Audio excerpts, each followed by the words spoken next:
Here we go.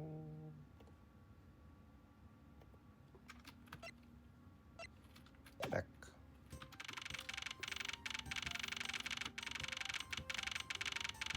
Prosecutor's building. What's with that prosecutor?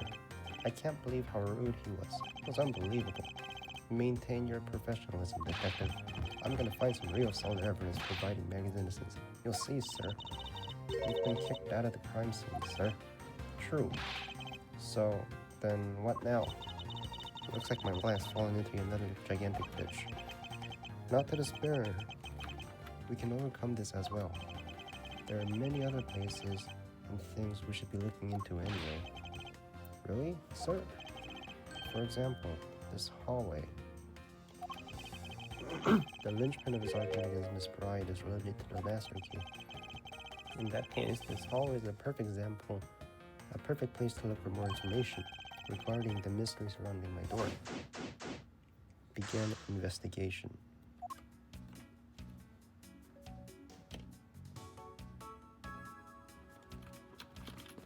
There's a basketball. What is a basketball doing here? That's Mr. Portman's prized possession, sir. I heard he also plays soccer, dodgeball, and even tennis. And not a single of the sport is suitable to be played in the hallway. Hey yo! Payne! What is this basketball hoop doing here? Hey, didn't this used to be just outside next to the building a long time ago? So, when and why was it moved indoors? I don't remember exactly, but I saw one of those officers drag it up here recently. Drag it? I heard that it wouldn't fit in the elevator, so the poor guy had to bring it himself. All the way up the 12th floor? Hey yo, Payne. You're in quite a pinch, Mr. Edgeworth. To be sure, a murder within the walls of the prosecutor's office is no trifling matter. We must find, apprehend, and punish the killer accordingly, post haste. Sounds like a messy case you've got in your hands. If you ever feel lost or need some advice, my door is always open. How gracious. I will keep your offer in mind. Who is this guy again? It's Payne! Remember? Is everything alright? Yes, sir. If you must know, I weighed myself this morning and I'm finally 154 pounds. Congratulations, but I was asking about the hallway in this room. Oh, everything's okay, sir. A word of advice. Stay focused or you may start to lose even more weight. What's with this door? This office. 1203. Hey Maggie, whose room is this again? It's Mr. Portman's, sir. He's my new neighbor, I see. I suppose he moved in while I was overseas? My office. I won't rest until I've inspected every suspicious looking nook and cranny. Well, what about it? These 4 doors on a number plate alone proclaim this to be my office. Whoops, hey, these number plates right out, sir. They have to be able to take the plate off when a room becomes vacant, you know? Although, the idea it can be so easily removed is kind of... I don't see any signs of forced entry. According to the guard, no sign that lock was picked either, sir. How would you know? Meaning that the door really was opened with a key. Did you happen to ask if any prints were left with the doorknob? Apparently, the doorknob's clean as a whistle. Wiped, they think. Whoever this thief is, they really did a good job of not leaving any clues behind. They swapped the door. They swapped the door number. A minimalist yet classy door made of top quality wood. Sturdily made, making it nearly impossible to break in by force. It's almost majestic, sir. I wish I could be as stately as this door. Only Gumshoe would praise a door as something greater than himself. Being a detective has its own rewards and a certain virtuous value, I think. If you live up to your full potential, that's a poignant trait that anyone can admire. I see. So you're saying, sir, that me being me is the best thing I can do for everyone? Right. That long pause wasn't exactly reassuring, sir.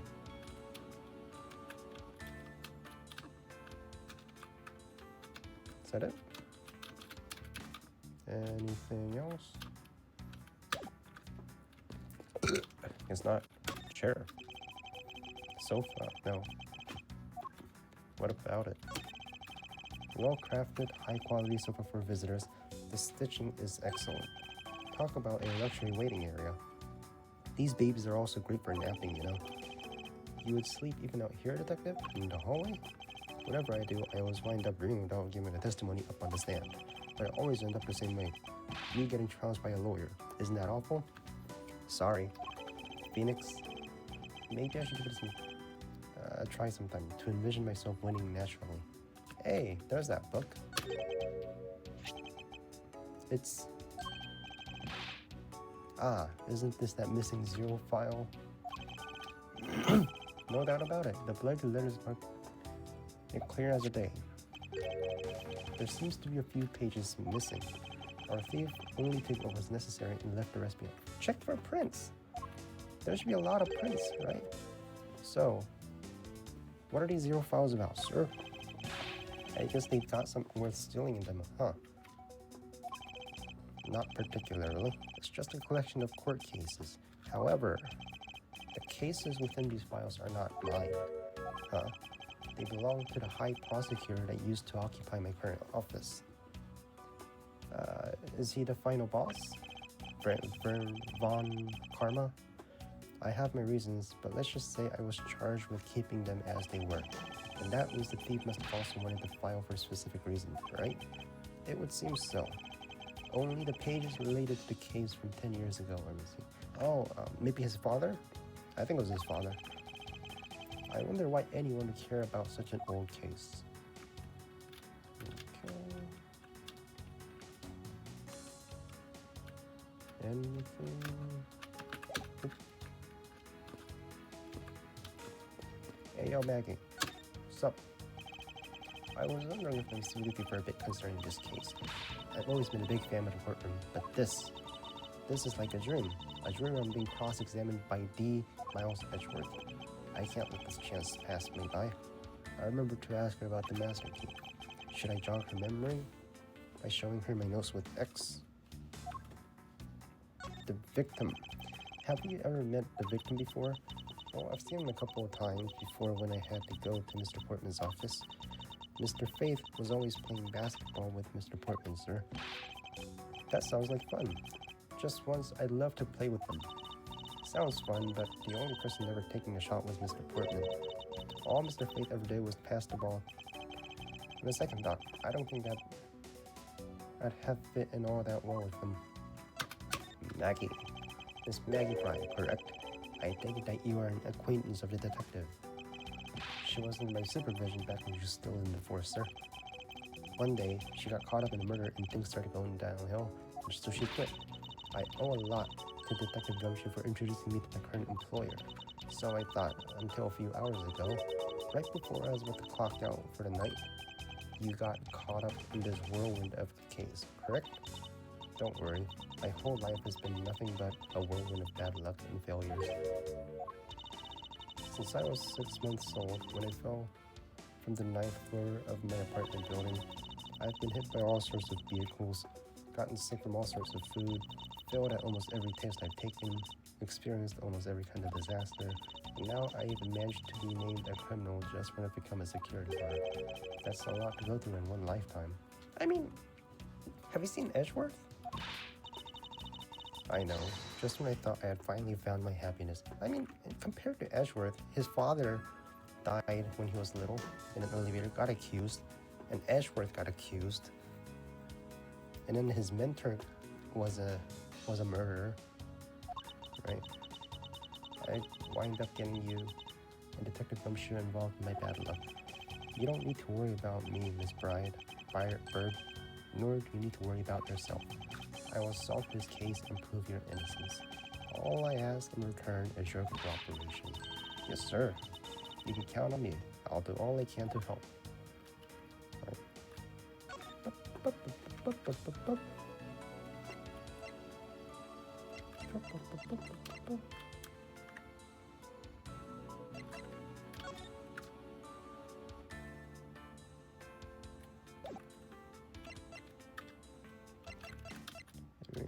Master key. So when did you discover this master key was missing? By the time I realized it, I think it was around 1 a.m., sir. and I noticed that it was back around 2:30 a.m. It was just sitting there on the ledge where the security room's reception window is. But I'm sure between those two times it was not just gone, but stolen, sir. Why is such an important key stored in such an insecure place? It's not like that, sir. We always keep the key further inside the room, away from the window. Always, you say, except for this one time. Well, I admit that was a bit careless, but I had my reasons.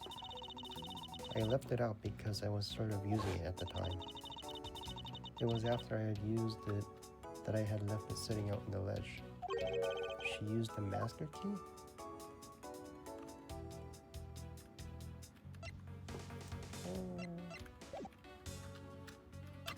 Use the master key?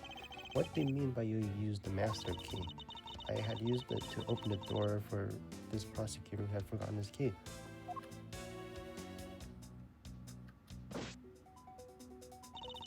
Portman? I mean, it's my job as a security guard, right? Ah, what is it? That's right, I just remembered. The prosecutor who forgot his key was Mr. Portman, sir. What? Please tell me more, Miss Briar. Yeah, he switched the doors. He switched the door numbers, right? It was around 12 a.m. Mr. Portsman had forgotten his key, so he came down to security, sir. And that's what you loaned the master key to him? No way. It's against regulations to loan the master key to anyone. I walked with Mr. Portman to his office and opened the door for him personally. See.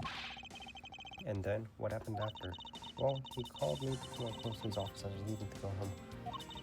That was around 1:30. So in summary, for the sake of one forgetful prosecutor, you used the master key twice tonight. The key was used to unlock Portsman's office at 12 and 1:30. Talk about suspicious. I dare to say you never left your keys at home, Detective. I think this calls for a thorough examination of Mr. Portman's store. I won't rest until I see every nook and cranny. Room 1203. I take it that this is Mr. Portman's office? Yeah, you can't mistake it because of that basketball hoop, sir. That reminds me, Mr. Portman had actually wanted room 1202 really badly. But since you're already occupying it, Mr. Ashworth, we put him next door, sir. So why was Mr. Portman so particular about getting room 1202? Not sure, but I bet it's because of, like, his birthday is December 2nd? Yep, that's gotta be it. Can't think of any other reason. I can think of at least 3. Bah, what am I even wasting my thinking about this?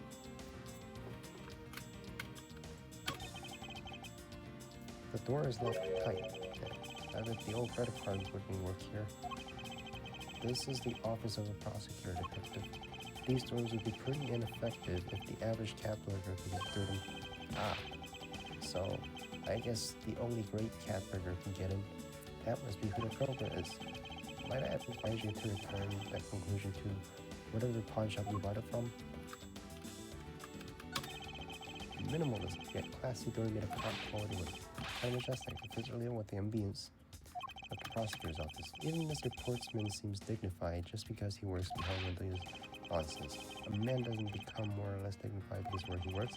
Well, he still seems more dignified than Mr. Payne.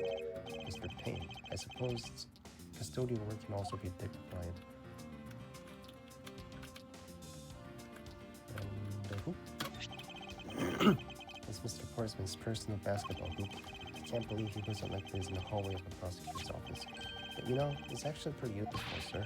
I haven't gotten lost trying to get to your office since it's been here.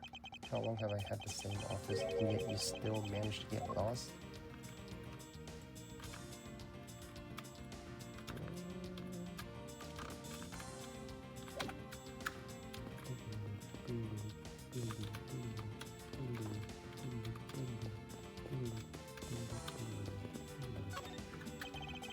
I already checked this area. We better rehearse the second one. Okay, so we're done here. Alright. Gumshoe? Yes, sir. Anything of interest? Detective Gumshoe, you look rather intrigued by something. Care to share? It's nothing, but I noticed that Mr. Portman calls him Jim. The detective in that Sunday night drama, All My Cops, is named Jim too. I bet one of these is a big fan of that show. You seem to know a little more something about it yourself. I take it you watch it too. Of course. Tight bond of friendship between prosecutor and detective is great, sir, but it's nothing compared to the super strong friendship we have. Friendship, detective? I think you're mistaking it with pity. How can you say that, sir? After all, we've been through it too. About Miss Bird.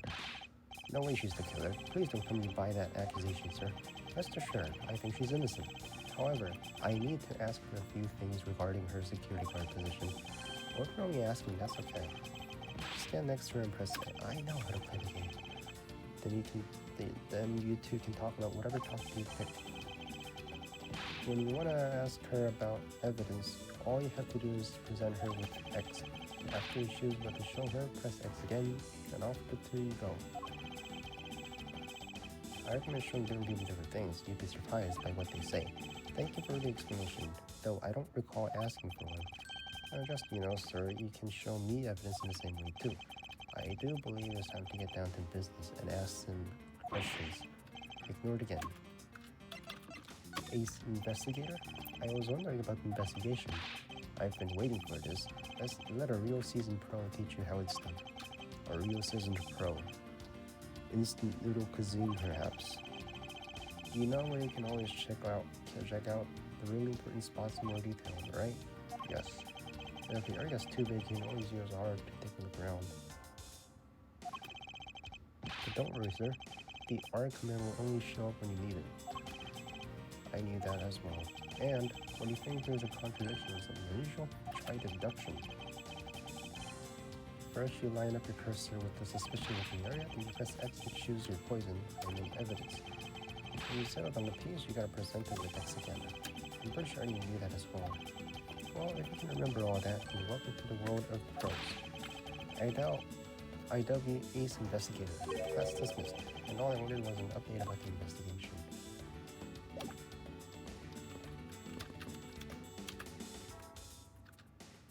Can you use logic?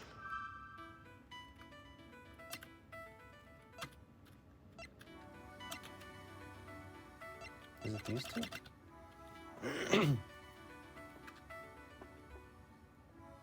This key went missing approximately 1 to 2:30.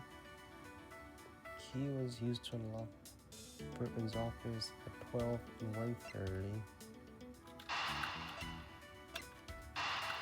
Should I just put these two together? I mean, it looks like there's a connection here, right? That it was used twice. And that maybe there's a chance that it was used by the same person. Should we try it? Just say fuck it and try it? Hey. Miss Bird, I'm afraid there's a flaw in your story. What? No way, pal. I mean, sir. You say you locked up Mr. Portman's office at around 1:30, correct? However, the master key had already been stolen at that time. Wow, nothing gets by you, Mr. Edgeworth. You saw that contradiction like a pro. I had totally forgotten about that, but thanks to you, I remember now. You're right. It was around the very time I realized the master key was missing. And, well, I'm a security guard, sir. I couldn't just admit to losing the master key, could I? So I pretended to lock up his room, sir. You pretended? Yeah, I used my house key and made it look like I was locking up, sir. So in actuality, you never did relock the door then. Well, I thought that maybe I could go lock it after I found a key. Come to think of it, I guess the door still hasn't been locked properly.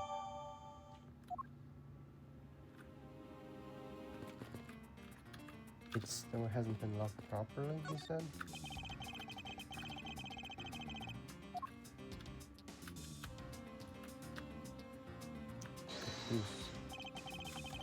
Somehow connected to the evidence at home? Really?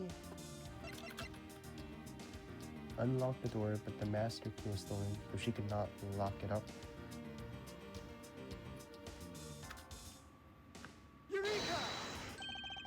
There's a contradiction. If what Miss Bird has said is true, then why is this door locked tight? You're right.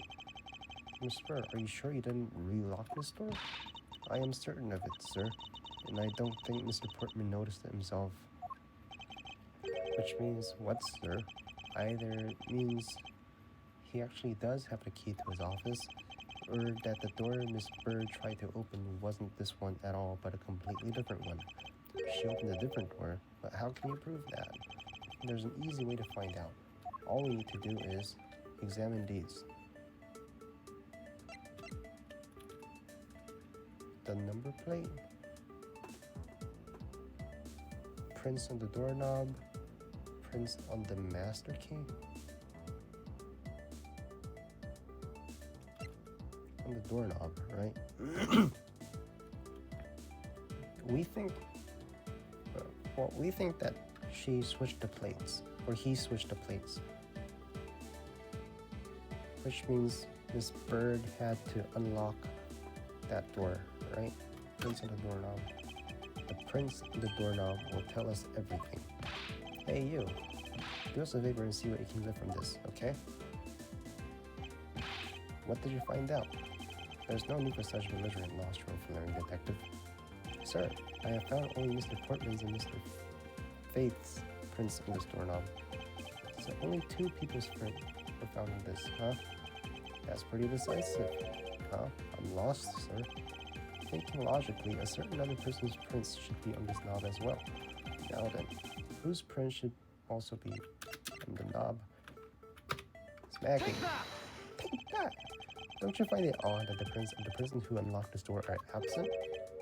You mean, yes, the door that Ms. Bird opened could not have been this one, but a different one. What do we have here? I won't rest until I accept it. Oh. Hold on. Basketball. Property. Yes, sir. He's always ready for a match. Basketball, soccer, dodgeball, tennis. It doesn't matter what sport it is. He's game. Although, I think it'd be a little hard to play tennis with this ball. This isn't the point you should be focusing on, detective. Right. Now I know what I should be focusing on. Bad, Miss Portman. Someone should teach him to clean his toys up after he's done playing. I think we've reached the end of this conversation.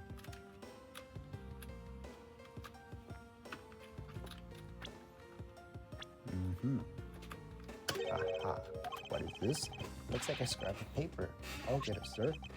Let's see. Oh, there's something on it.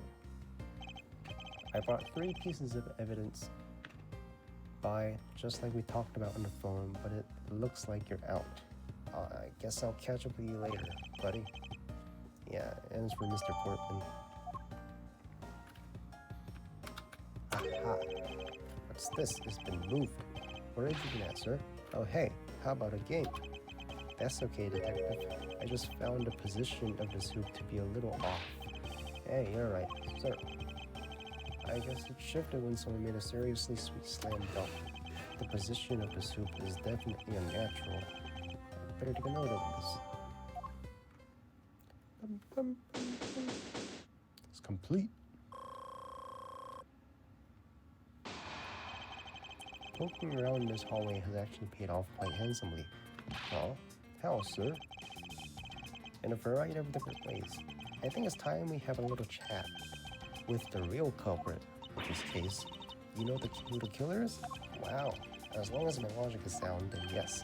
The mastermind behind this murder is nothing other than Mr. Portman. What? Mr. Portman? I knew it. That's exactly what my logic sensor was telling me too. I suspected it was him from the instant he accused Maggie of being the killer, sir. That is anything but logical.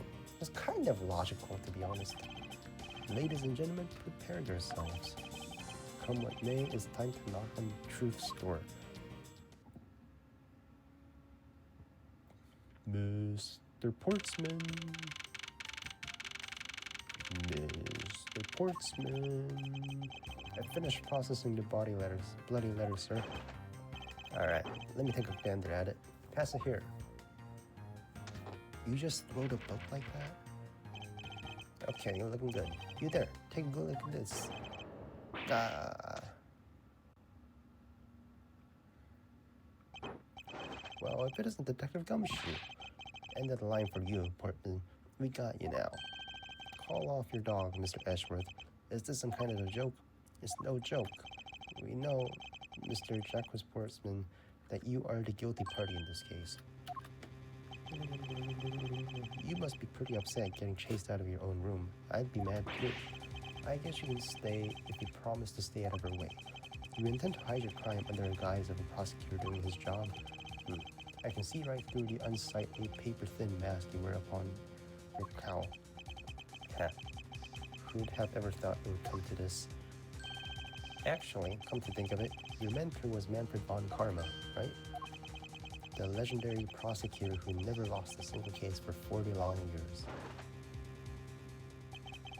But there was always this incessant chatter about forged evidence with that guy. Really teaches me that I've got to stay on the lookout for false accusations, you know? Are you done trying to play mind games with me? Because they won't work.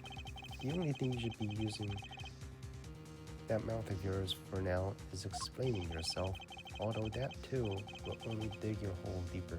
Either way, your game is up. Well, aren't we full of ourselves, even though you have yet to prove anything? Cross-examination. I have no idea what sort of harebrained idea you have in mind, but there's a mountain of evidence that points away from me being the culprit. Besides, how may I ask, do you propose I unlocked your door and got in here?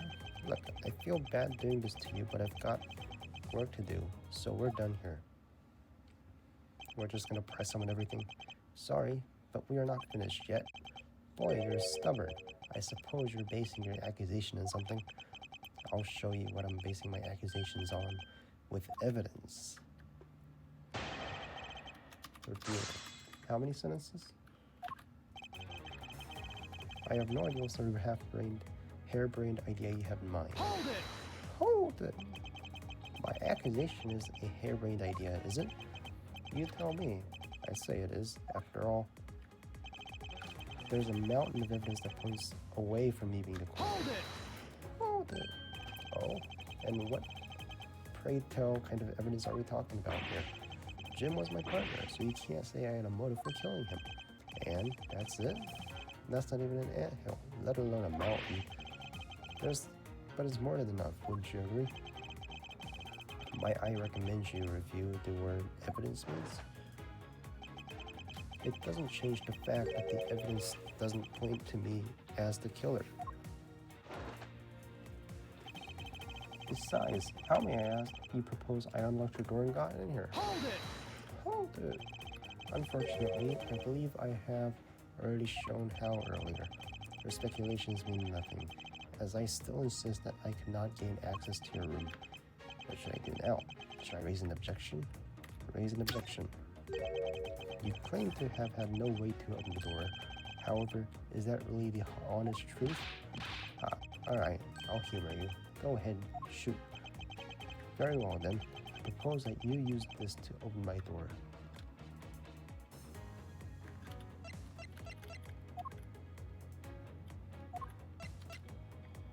What a master key, of course. Take that! Take that! I believe you were able to open my office door with the master key, no less. Objection! Objection! Wait, hold on for a sec. I never laid a finger on that key, as you already know. Precisely. You were able to open my door without lifting a single finger. Well, maybe you did, but only to direct. That's right. You use your finger to direct this person to open my door. Take that! Take that! You had asked Miss Bird to open your own office door for you, yes? Yeah, I kind of forgot my key at home. Happens a bit too often with my taste, you know. But the room you had Miss Bird open at the time was not your own, was it? What? You have quite the imagination. But why don't we ask the girl here herself? Whose door she opened, shall we? I'm certain that it was Mr. Portman's door, sir.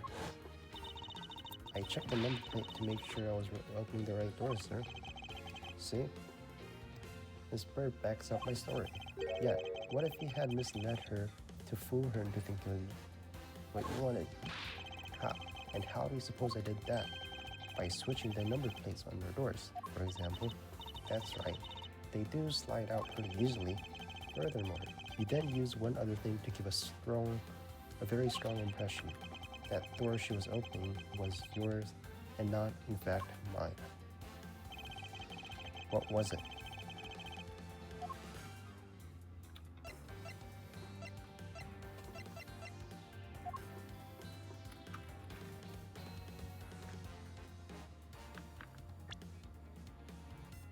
I don't know. Take that! What? The basketball hoop, sir? It's quite a...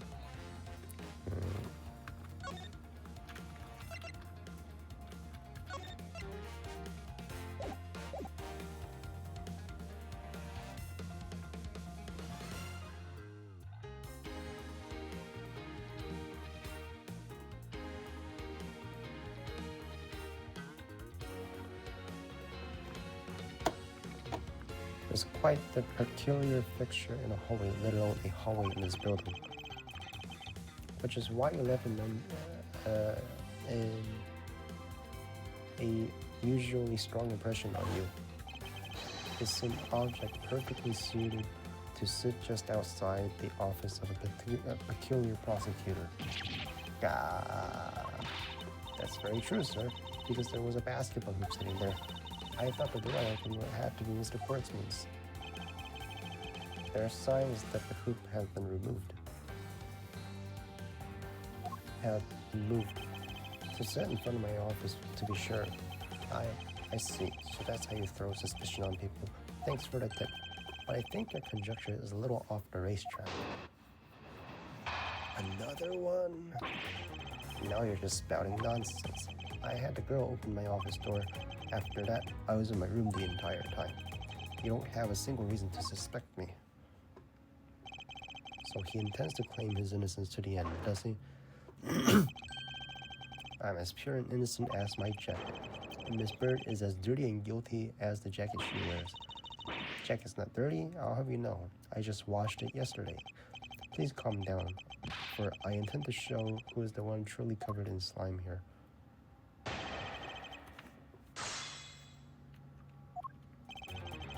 Now you're just spouting nonsense, Press.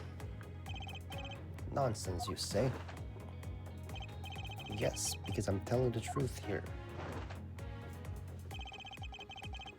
I had the girl open my office door. Using the master key, of course. Sure. You have a problem with that? That is what the master key is for, right? Perhaps we should place it in an elaborate labyrinth of some sort for people like you.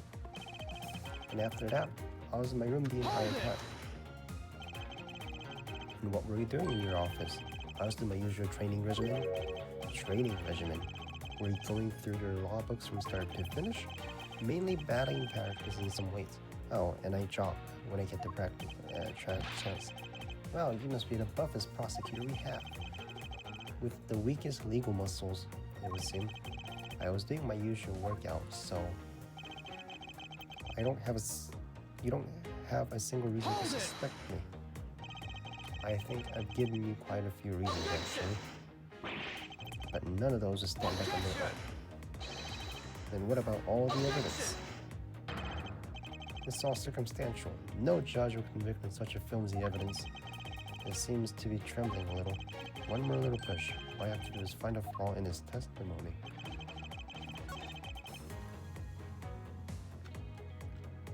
I had the girl open my office door.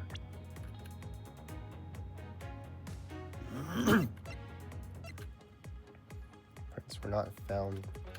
Shown. Objection!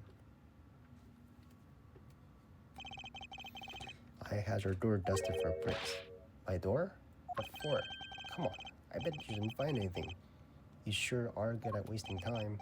You're right, I didn't find anything, and definitely not Miss Bird's fingerprints. Her prints, what do they have to do with anything? Let's put it this way. If she really was the one to open your door, then her prints should be naturally on the doorknob she touched. Further, all the prints on my office door's knob have been wiped cleaned off. I can only assume it's because Miss Berry's fingerprints were on it. Objection! But it doesn't change the fact that I was in my room the entire time. Is that really a fact, or is it fiction? Hey, would I lie to you? I have here proof that you were not in your room the entire time, as you claim. I actually don't, but... You were not in your room. What?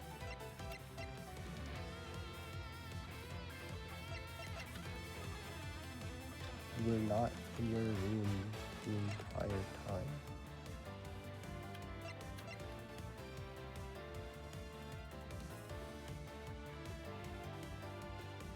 Proof that you were not in your room the entire time. She unlocked this door, but her prints were not found on it. Wait. The note. You were not in your room the entire time. But it looks like you're out. I'll catch up later. Sure. Show that. This is a note that the victim left for you, Mr. Portsman. A note. It was left under your door. Or did you not notice? And right here it says, but you're out. You were not in your room when the victim came to call on you. So then, where were you and what were you doing? Ah! Don't you think it's time you gave up on your charade? You know you stole into my office with the intent of stealing something from me, and Detective Faith found you out. Possibly because he heard sounds coming from a room whose occupant was unknown. Mr. Portsman, you killed Mr. Faith and silenced him. And I had the misfortune to return when I did. You had to threaten me as you escaped. As I said, when you had the gun to my back, no one gets away with committing murder in my office. Heh. Here we go. The crash out.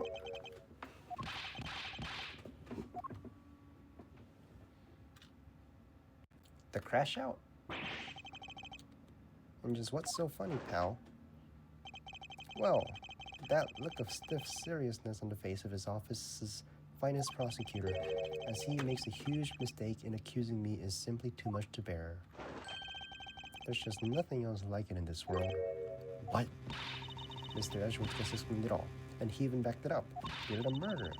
Stop trying to be slippery and just admit to the crime already. And as I said earlier, it's all circumstantial, so full of conjecture. And you say you checked my doorknob for prints? Well, I can readily confess that I had wiped that knob down well. I'm a little obsessive compulsive, you see. I didn't want to touch a doorknob that you had touched, which is why I wiped the knob down as soon as I could after you opened the door. After that, it makes perfect sense that only Jim's and my prints would be on there. You made that up. Furthermore, as for the note Jim left for me, do you know exactly when that was? For all we know, he could have left it there before I arrived at the office. Like early evening, for example. Are you saying you failed to notice a note in your doorway? Hey, even geniuses fail at times. I was probably too preoccupied by work-related matters, although that's no excuse. Now that's just flat-out lying. There's no way you didn't notice a note that size. Well, you can't prove that, can you?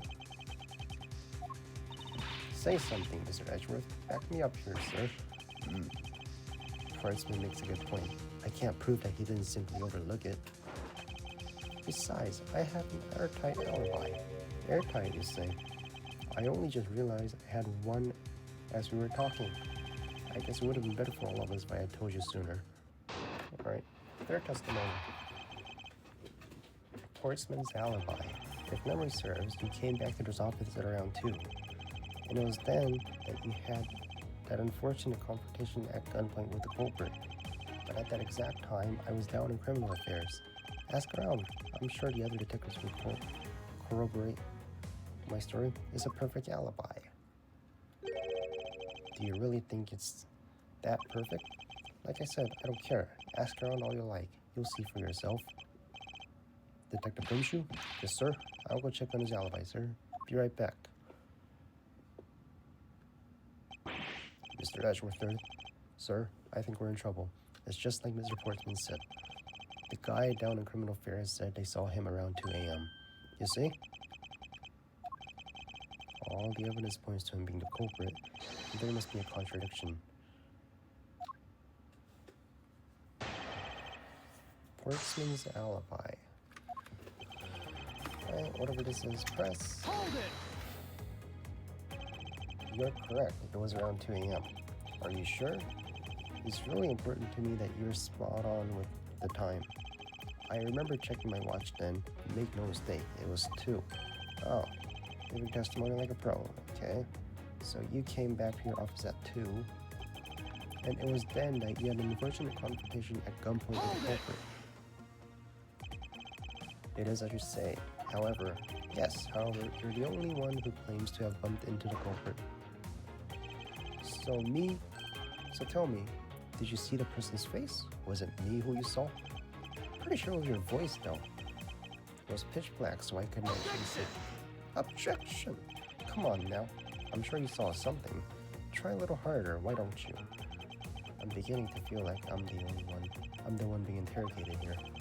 Oh well, doesn't matter if you remember or not. It only matters that you ran into the culprit. But at exactly that time, I was at the criminal affairs.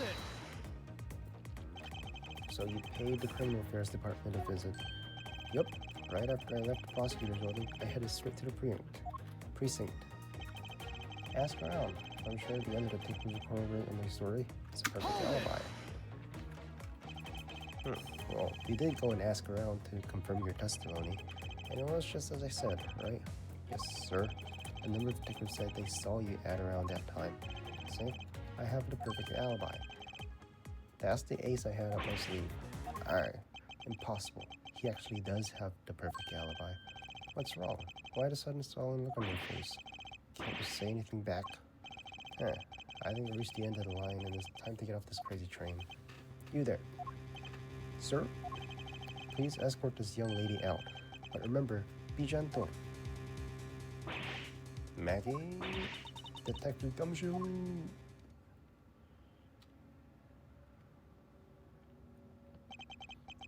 Is there nothing I can do? There must be a way to turn the situation around. If only I had a clue. Did I miss something that can... The intruder I met could not have been Portsman. Then who could it have been? I need to calmly think this through one more time with logic.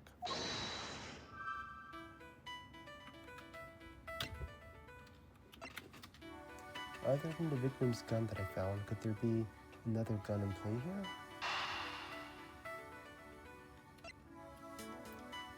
Then who could it have been? Connect this to?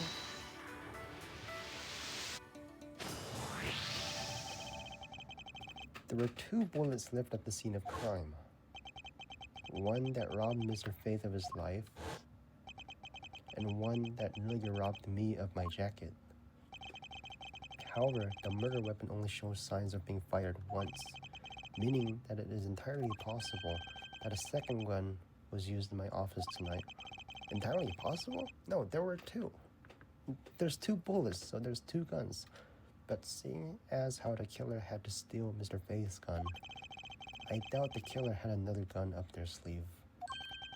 Therefore, the second gun could have been a property of an entirely different person, which could mean that there was another person who paid a visit.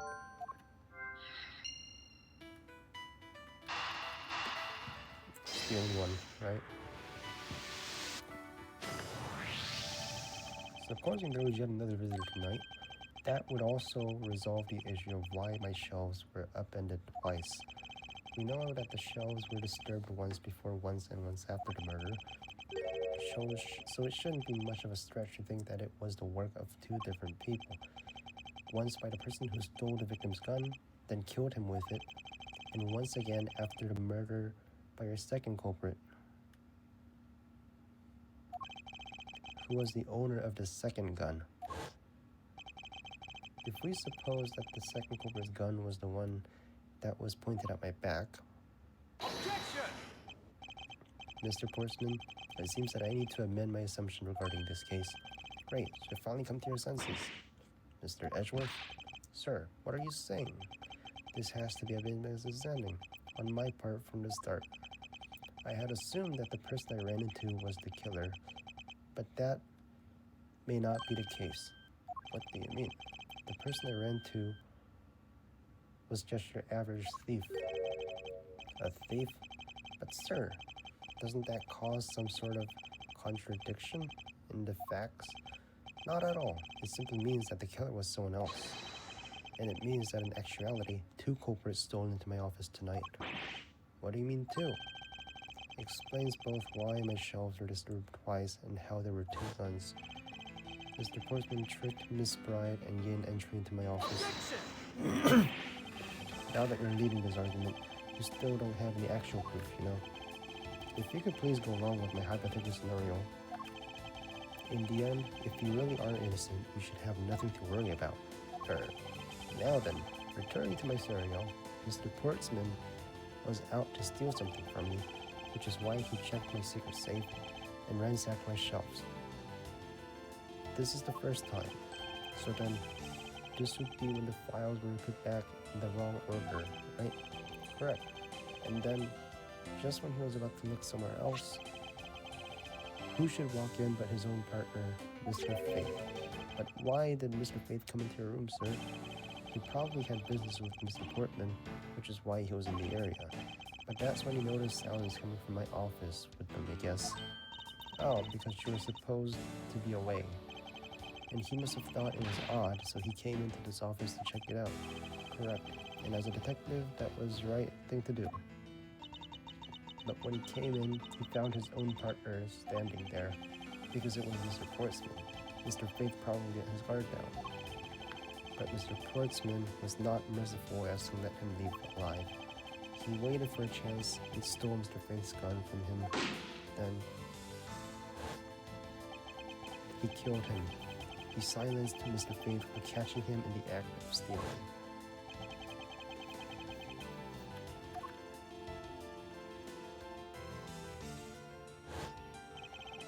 This was the moment in which the first shot was fired, the one that landed in my files.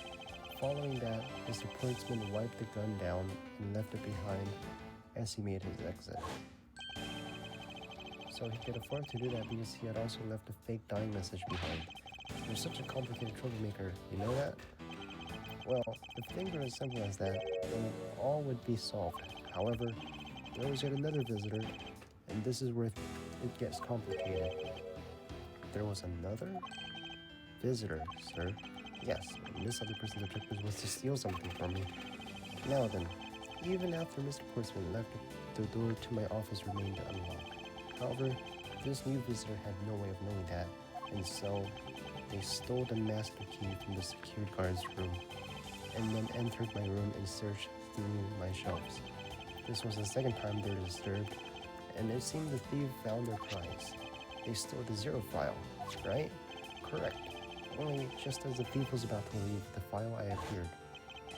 The thief then threatened me with their own gun and made their escape. The second bullet was fired during that brief encounter. So the shelves getting messed up twice and 2 bullets. It was all because 2 different people were doing those things at 2 different times. Precisely. So now, do you see, Mr. Portsman? The person I met was just a thief and was not, in fact, Mr. Faith's killer. So your alibi for the time frame in which I ran into the other person is now irrelevant, because we now know that the murder took place during the first culprit's visit. Ha. What's so funny, pal? Absolutely splendid. Your scenario explains everything. Sure does. It is Mr. Edgeworth after all. But you know, it still doesn't change the fact that it's all circumstantial. Supposing if, and that's a big if, your theory is right, it would indeed render my alibi, which has withstood scrutiny, mind you, irrelevant. But there is still one more defining point of your argument for which you have no evidence. Your supposition that I was the first visitor. Edgeworth, you can't let him get away with that, sir. But he has a point. I have absolutely no proof at this point. Don't say that, sir. I don't believe this. Don't worry, Maggie. I'll do something if I must. You know something? I find your attitude to be somewhat peculiar, Mr. Edgeworth. If the person you met really was just a plain old thief, then why is that person not your main suspect? That is, if your theory is correct. Another one? Part 2. The thief you ran into should be a real suspect, you should say. We should be out here looking for that thief right now. They might still be nearby. I hate to repeat myself, but instead I was trading in my room. And when Jim came to deliver some evidence to me, I was down at Criminal Affairs. So I can't be expected to know what happened around here after I left. So you think we should be out here looking for a thief? I agree, we should. Of course. Now, isn't the time to be having these dead-end discussions? I don't think it's all dead-ended. I find your alibi to be fascinating. Let's continue where we left off, shall we? I know he's lying. I know he was here at the scene of the crime. I just have to find a way to prove it. Portsman's alibi. That thief you ran into should be a real suspect. Actually, no, I wouldn't. Why not? That's elementary. The dying message, of course.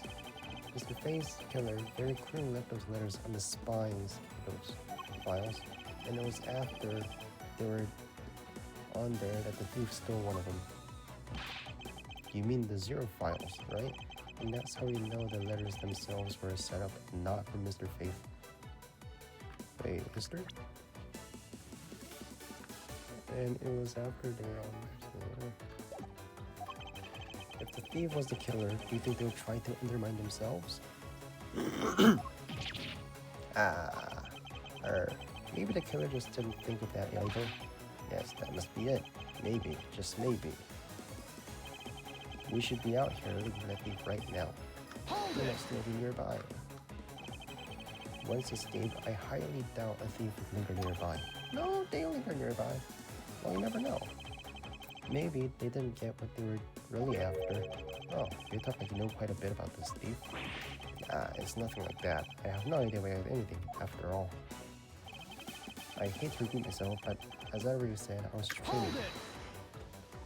Bullshit! According to Mr. Faye's note, hold on, I already cleared that up. Didn't we say that Jim left a note for me? If you have proof that he left it at a different time, say just before he was murdered. I don't have any, no. See? So I insist that I was in my office the entire time. And when Jim came to deliver the evidence to me, I was down at the criminal office. Why didn't you go there with Mr. Faith? That's because he said he was tired and was going to take a quick nap. You know those sofas in the hallway? He likes to sleep on those. It's one of his habits. And what of the evidence he brought? There were things related to yesterday's case. Just 2 items, a gun and a pendant. That's new. Hold up. There were things related to... Oh, hold up.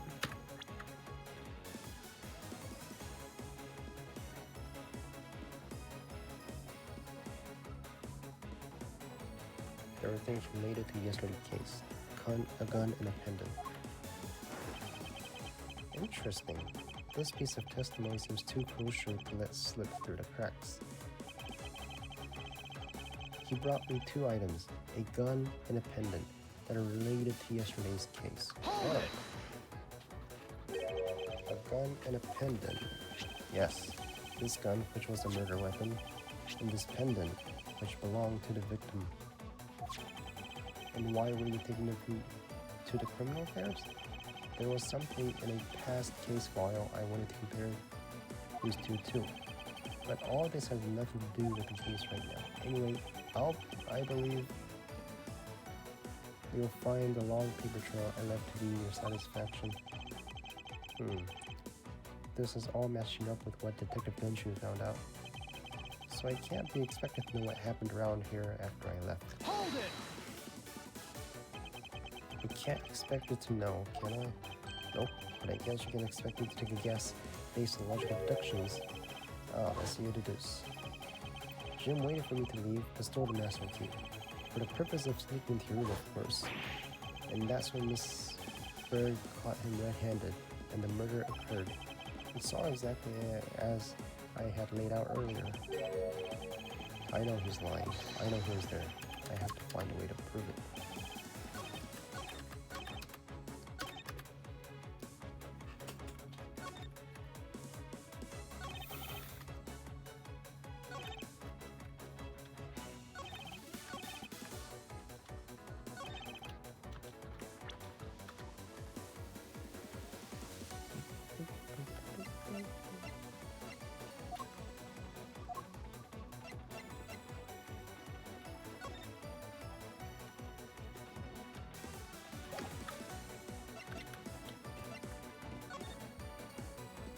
I brought the 3 pieces of evidence, just like we talked about on the phone, but it seems you're out.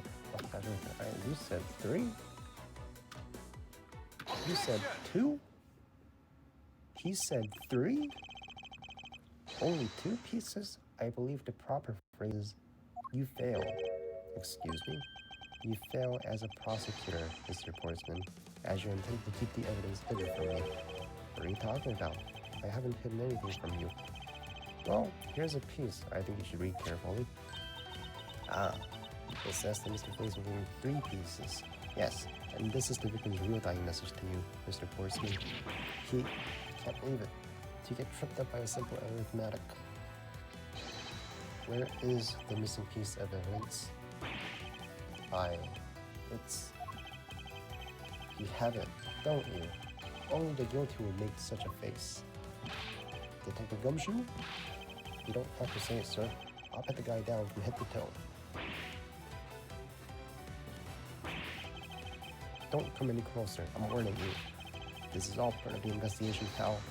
So don't even think about stopping me. No. Hey, what's this? You had this on him, sir. VHS. Despite what you said, it would appear that you do have something to hide. But why would he hide something like that? There's only one reason why anyone would hide evidence. Because it would inevitably point to that person himself as the real killer. Let's examine that videotape a little more detailed. For the section of the tape that will drive the last nail into his coffin.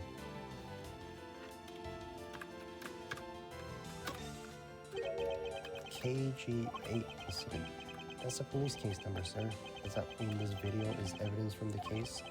Interesting. However, what's recorded isn't what's important right now. Let's give this case a thorough.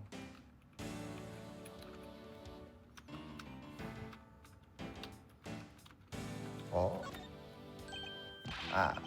That's blood, isn't it?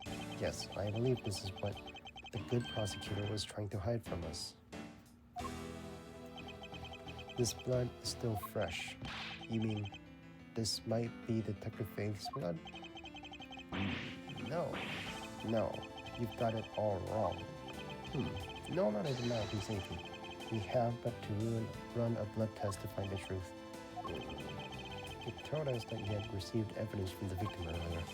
Now, you will tell us when and how did the victim's blood find its way onto the video. Yeah, it's totally suspicious. Was it at the moment of his death? Did the Detective Faith have videotape on his personage? You know very well there's no way to prove that. Not even if we were to examine this tape for fingerprints. If I had to take a guess, I'd say that the only ones on here would belong to the murderers, you and Mr. Faith. No, impossible. Levi. He ate gold. He just swallowed gold? You might want to get that out. March 14th, 5:47 a.m. High Prosecutor's Office, room 1203. He's been placed under arrest. Very good. And the result we got back from the lab tech turned out to be real solid, sir. The blood work came back, and it was definitely Mr. Faith's blood on there. And as a bonus, they were also able to lift a few of Mr. Faith's fingerprints as well. Thank you very much, Mr. S. Workman. I still can't believe I got to see your cool deduction skills outside the courtroom. I'm impressed beyond words, sir. It was nothing. I'm just sorry you got caught up in a murder in my office. Please accept my apologies. It was nothing, really. Compared to what I've been through, I mean, I consider myself lucky that it was only a burglary and a murder this time, sir. If it had been a hold-up or a hostage situation, I would throw my hands up in the air, sir. I don't know if I'm rising up from a goddess of misfortune to just an unlucky person. Something tells me we should have hired a different person for security detail. You know something, sir? That Mr. Portsman really was one corrupt prosecutor. Well, why would you say he was corrupt? Well, I heard there was a number of suspicious things related to his court cases. There's even rumors about how some of the evidence he uses is forged, sir, for his evidence. Just like Von Karma. And they say he even decided not to prosecute a few cases for some really vague reasons. Oh, that guy was a complete disgrace to the entire profession. We never did get around to asking what his reason was for breaking into my office. Yeah, whenever he got near that topic, he just clammed up. Although, we can be pretty certain that it was to steal something. This is just between you and me, sir, but there's a rumor that some sort of huge organization is involved behind the scenes. Oh, well. If Mr. Portsman is not willing to divulge anything, it certainly lends credence to that rumor. It would seem that we haven't heard the last of this. Then Mr. Portsman isn't the bad guy? I didn't say that, but rather that there are still many more mysteries for us to solve. For example, we haven't figured out the significance to this piece of evidence.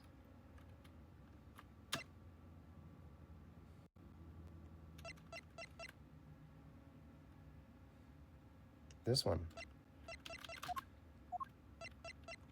This thing. As well as the safe.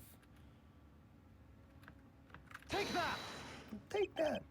Sir, I don't think there's any mystery left to that piece. You might be right. I solved the case already. The only thing left we don't know about this may be this. Yes, the Zero Series file. The significance of which we have yet to fully comprehend. The person who stole this file, the other villain of the night. Yeah, I wonder who it was. And what happened to the stolen pages. I think we know. I remember this vaguely. And it has to do with his dad's case, right? I wonder, who in the world was it that held me up at gunpoint? Mr. Edgeworth, sir? Yes. I came across this while I was processing your office earlier. This card. It's an assassin's card, right? Is that a bird or something on here? It's not just any bird. It's the mark of the raven. Three-legged raven. Even you should know what this is, detective. Oh, it's about that thing, isn't it? The great thief everyone's talking about. Yes, the mark of the great thief, Yatagarusu. Under the mark of legendary bird, Yatagarusu is noble to the end, a modern Robin Hood. Labeled mysterious and phantom-like, the Yatagarasu appears and vanishes at will. Though we don't know much about the thief's ultimate goal, we do know the targets. Yatagarasu likes to find and make public the evidence of corrupt dealings of all sorts. The theft is always performed in silence and always with perfection. Once the target is chosen, no dramatic calling card or announcement is sent for it. Instead, the chosen corporation is infiltrated without even the target noticing. Some days later, the evidence that was found is sent out to the mass media, along with a single card. Although it has been a while since the Yatagara's last appearance. Oh, Mr. Ashworth, something's written on the back. What? Let me see. It's the location of where the thief put the stolen files. So the person who stole the contents of the file was the Yatagarasu. Yatagarasu. Organization. Quite a few keywords are popping up in this mystery. The murder in my office. The return of the great thief, Yatagarasu. Looking back, I can't say I didn't see these events coming, for they were heralded by the incidents that began to occur 2 days ago.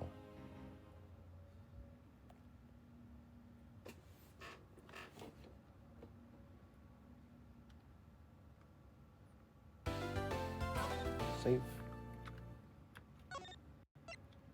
Yes.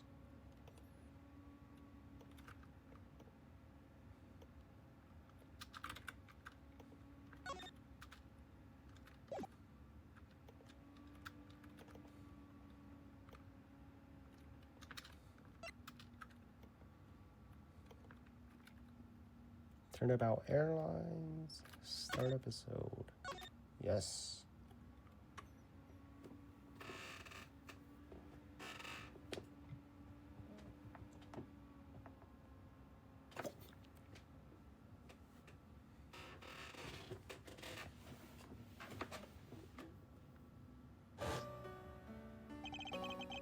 The murder that occurred in my office.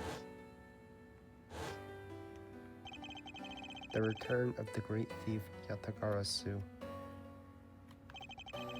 Thinking back, everything began on that fateful day, 2 days ago. 2 days earlier.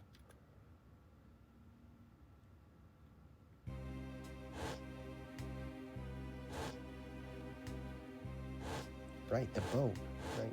Or the airplane. The airplane.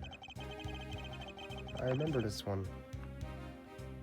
Everything began high up in the air, 9,000 feet. Thank you for flying Goyo Airlines. We are currently experiencing some slight turbulence. We are asking all the passengers to please return to their seats. Someone died here, I believe. Either here or in the bathroom.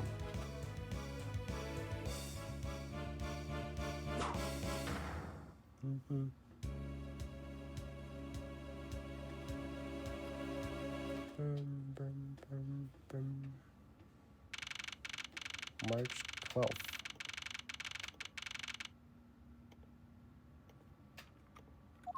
Verse 4.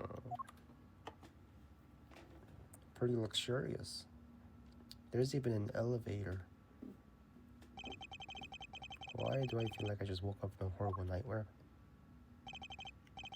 6:13, huh? I guess I was out cold for about 10 minutes.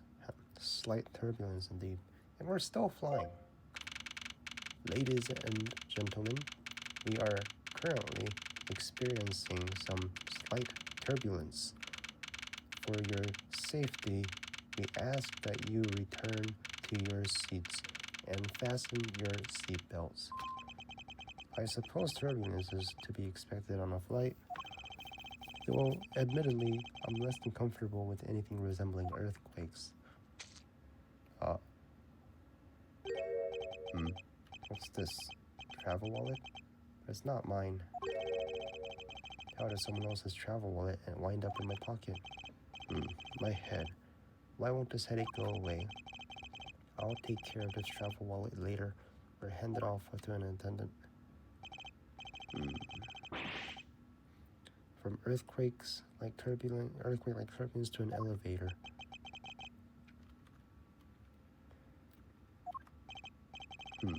What am I doing hesitating like this? Actually, I know fully well while I hesitate. It was when I was still but a young child. I was caught up in a murder that happened in an elevator. But how long am I going to have to let my past haunt me? It's just an elevator. I'm a grown man now. I need to behave like one. Someone died here. Knew it. I remember. What the? What happened? Is there something wrong, sir? I must ask that you return to your He's dead. Please calm down. You mustn't jump to conclusions without all the facts. What's wrong? Did something happen? You murderer. Huh? No. You have it all wrong. It wasn't me.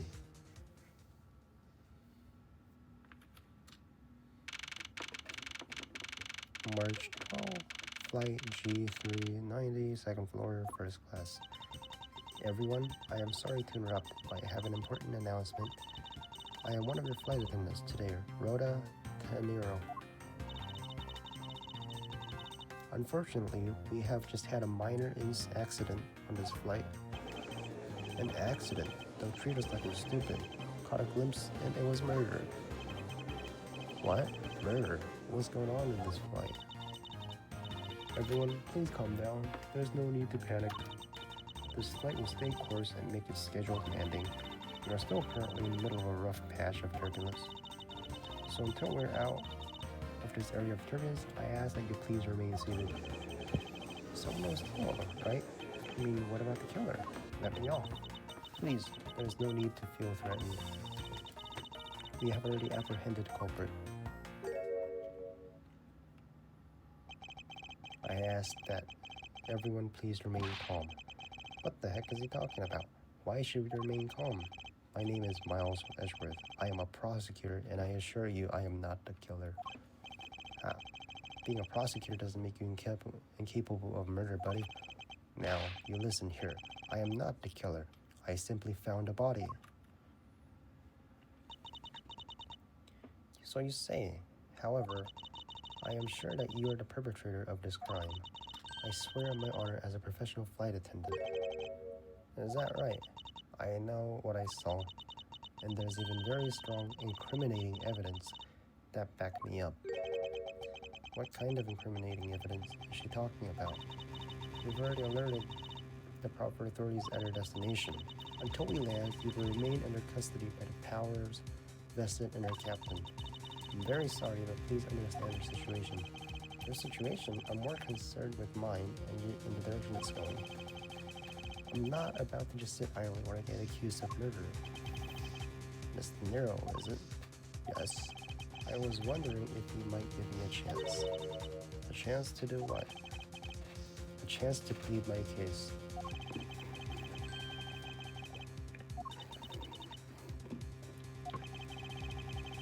To accuse a passenger of such a grave crime without allowing him to give proper defense. Can a professional flight attendant inside of you really call this action righteous? You have a point. Very well. I'll listen to what you have to say.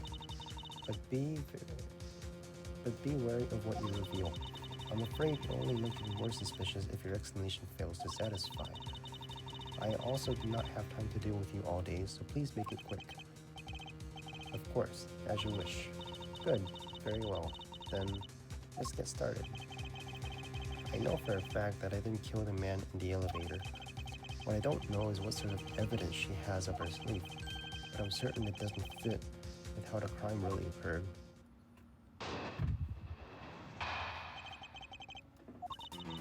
I swear to tell the whole truth as a professional flight attendant. What the fuck is up there here? It's like blocks. Unfortunately for you, Mr. Edgeworth, I am certain you are the killer. The scene I saw in front of the elevator, it was you standing there with fresh blood dripping off the murder weapon. So if you would please cooperate, we'll turn you over just as soon as we land. That's it? That's our evidence? I don't think you could ask for a more perfect witness testimony. Wouldn't you agree, Mr. Edgeworth? Not really. It's hardly perfect when there's a gaping hole in it. What is Tanero saw? I swear to tell the whole truth as a professional flight attendant. I am certain that you are the killer. The scene I saw in front of the elevator, it was you standing there with fresh blood dripping off your murder weapon. So if you please cooperate with her, press. Hold it! The wallet? My passport? I swear it was a grisly scene I saw before me. Thank goodness it wasn't a passenger who saw, or there'd be widespread panic by now. As I recall, you were quite panicked yourself at the time. Excuse me? You were scared enough to misread the situation to accuse me of murder. Nonsense. Professional flight attendant cannot afford to be flustered. I witnessed a murder, and I am now listening to your defense with a smile. Apparently, you also lie with a smile on your face. No.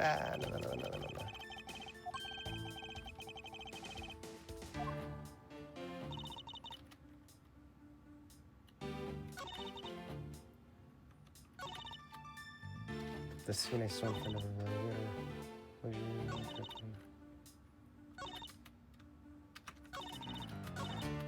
Hold it! Oh, hold it! You certainly seem sure of yourself. Of course, a professional flight attendant can't afford to make mistakes. Perhaps, but you must admit there are few who can look at a murder with a clear mind. We attendants go through extensive training and are always calm and collected. We'll even calmly serve your coffee if you wish, as the plane makes a splashdown. I fail to see that would be a calm and rational thing to do in an emergency. I mean, I'll take it. Could I have a coffee?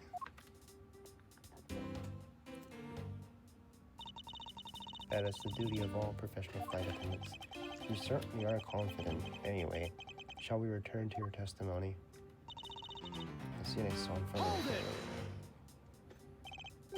Yes? What did you see in front of the elevator? That's what I was just about to tell you, Mr. Edgewood. Framed by the elevator doors are bathed in the light coming from within. It was you. Hold it! Hold it! Tell me, what exactly puts a prone professional attendant? Passenger services like fetching papers and responding to calls are done with speed and accuracy. I can assure you that I can be testimony with the same level of professionalism. But I'm sure you already realized that by now, right? It's a bit hard to appreciate your professionalism when I'm the one under suspicion. And there you have it. Professional testimony is accurate and reliable. Hold it! Hold it! I'm not the culprit, and yet you keep these restraints on me? Please try to understand what kind of situation you're in right now. What exactly is my situation? I have the backing of the captain to keep you bound in this way. We're within our legal rights to restrain anyone who might threaten our captain mid-flight. In essence, you're in the same situation as someone who has been arrested by the police. So to stay restrained until I can clear up all her doubts. At least I'm close. Her mistake shines like a silver lining in darkness.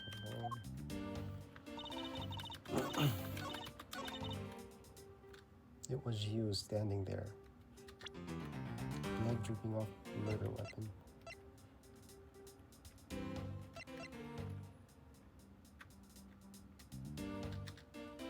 Can you look?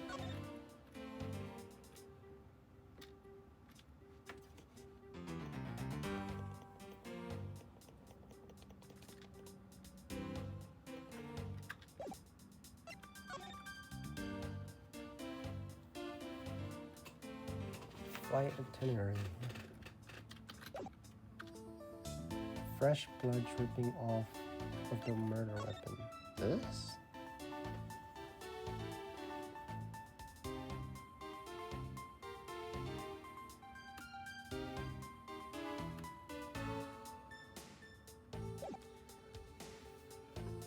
Fresh blood. I picked it off the floor in front of the labor. It isn't mine. Fresh blood. Dripping? Should we present this? Objection! Let's try it. Take a good look at this.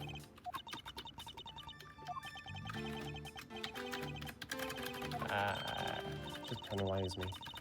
Just penalize me. Just shut up.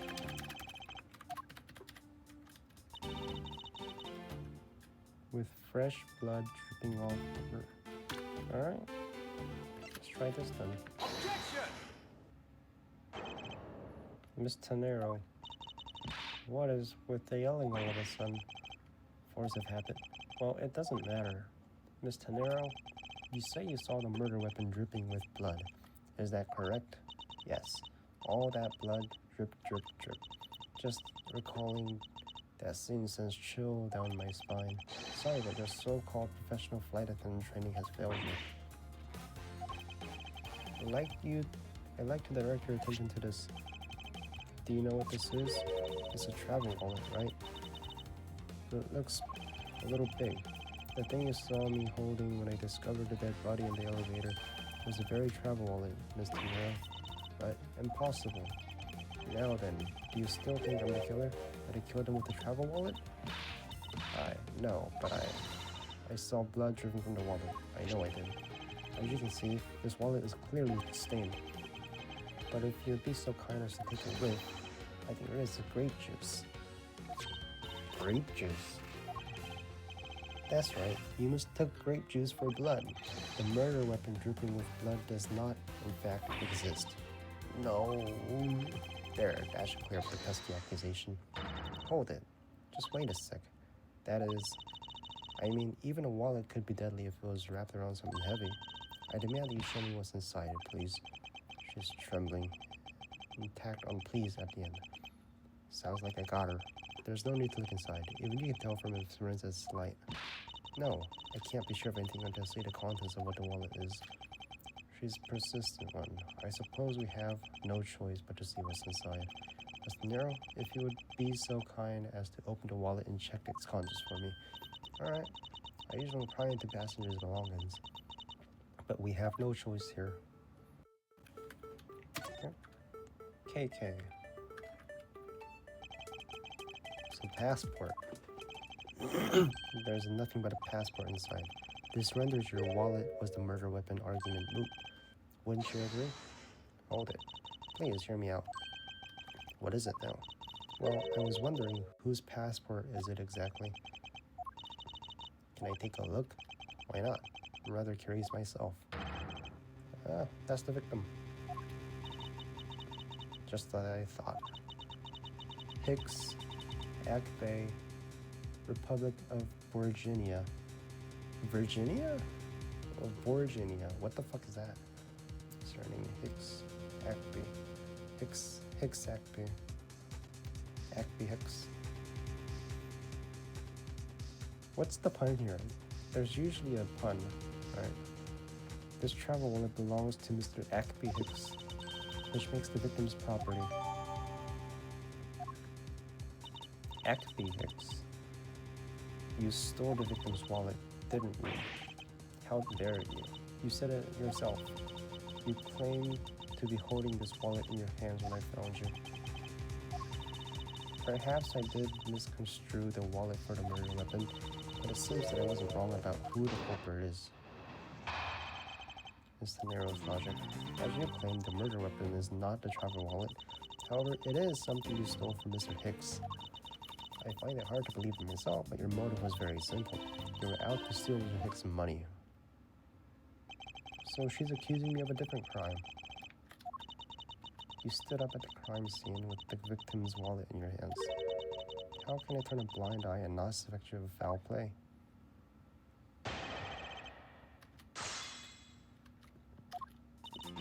As you claim, the murder weapon is not the travel wallet. However, it is something you stole from Miss Hicks after you were done with the vile deed. Wait.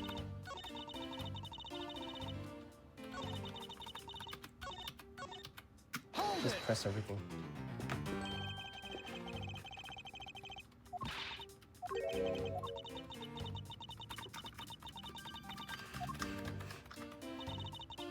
Hold it!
What lines?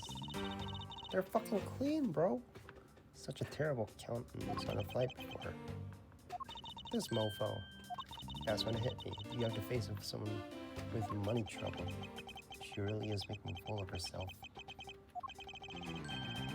I should spare her and present the piece of evidence that contradicts her testimony. The murder weapon is not the travel wallet. However, it is something you stole after we were done with the final deed. You were out to steal Mr. Hicks' money.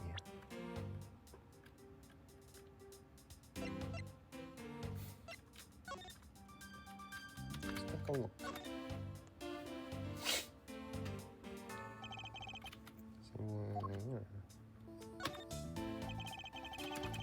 Is all that's in here. Anything else? Grape juice. Grape juice. Outer cover. True, it was I who dropped it in the juice. However, I didn't do it out of ill intentions. Oh, there it is. Let's present this. The money's all over the floor. I wonder if I might get a word in, Miss Tenero.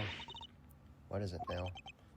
Miss Tenero, I wonder if you noticed the contradiction within your own testimony. What are you talking about? It's simply impossible that the motive for this murder was monetary thief. One glance at the crime scene should have told you that.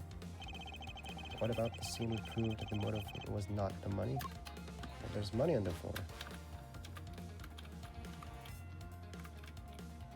So it doesn't tell me.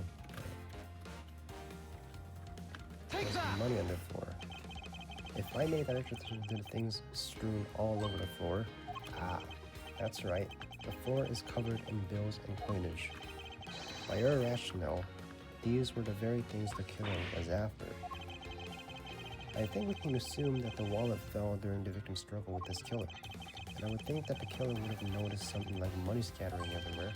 Furthermore, as you can see, there was no effort made by the killer to gather the money. But the wallet. Yes, the wallet. You will also recall the only thing in Mr. Hicks' passport. If you are really insisting that it was a crime based on greed, then you're claiming that it was all for an empty travel wallet. Forgive me, please. Bitch. Bitch, don't talk to me again. What the heck? Are you saying that the attendant's wrong? Someone fire her. So that guy isn't the killer? Don't believe it. It's a trick. Will you all please be quiet? Mr. Nero. Yes. You lost your cool when you saw the dead body. Plus, the lounge was dark and leaking into light from the elevator. It is easy to see how you mistook my wallet. The wallet in my hand for the murder weapon. I take no offense that you thought that I was the killer, Mr. Edgeworth. Thank you for releasing me. What are you? What is it now?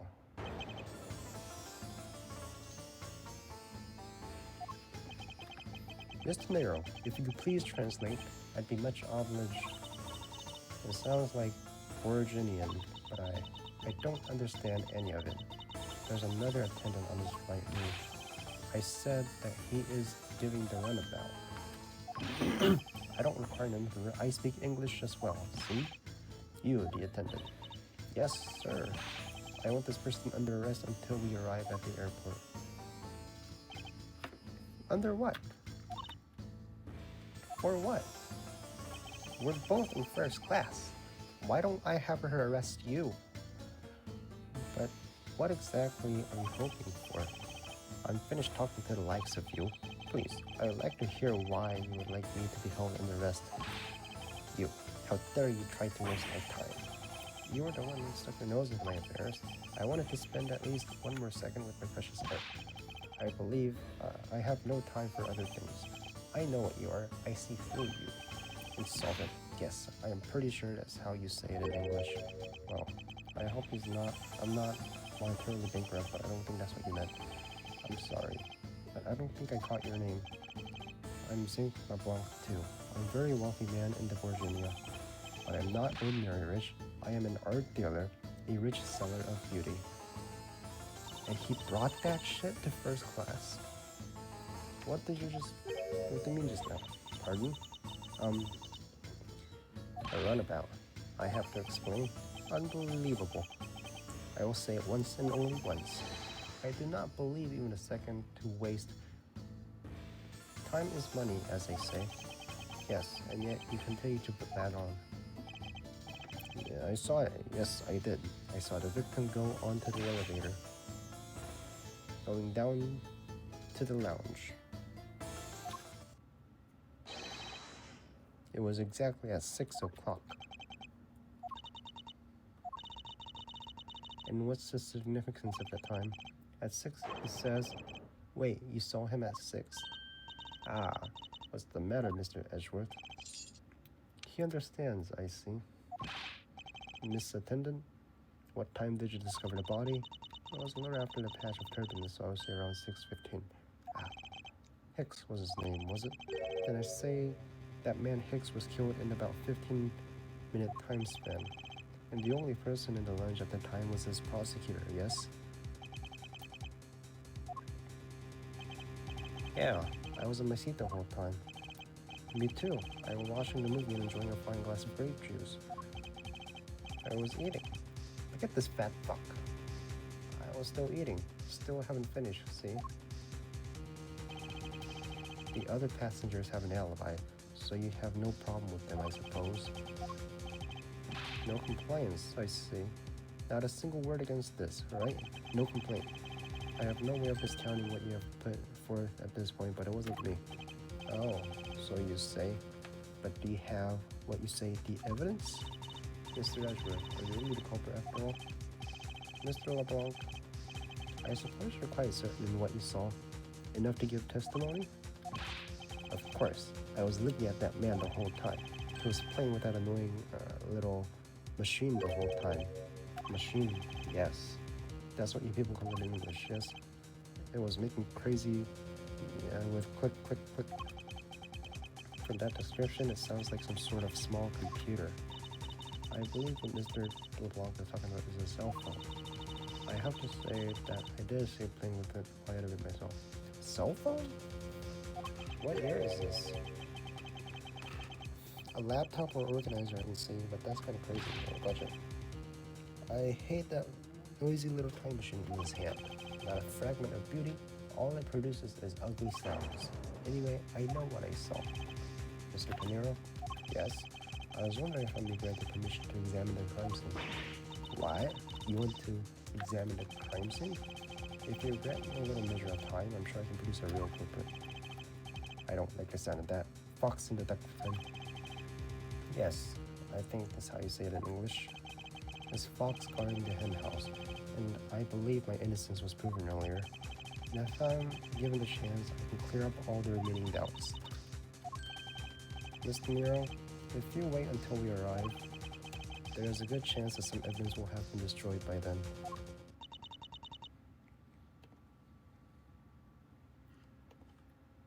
Wait.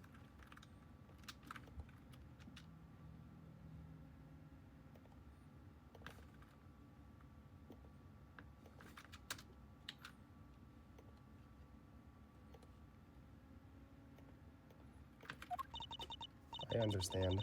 Let me see what the captain has to say. Ah, this should not be approved. Please, Mr. LeBlanc. In an emergency, all decisions are made by the captain alone. Now, please wait here while I go ask the captain what to do. I'll be back. You're not planning to erase evidence when you're doing your investigation, yes? Of course not. Huh, we will see.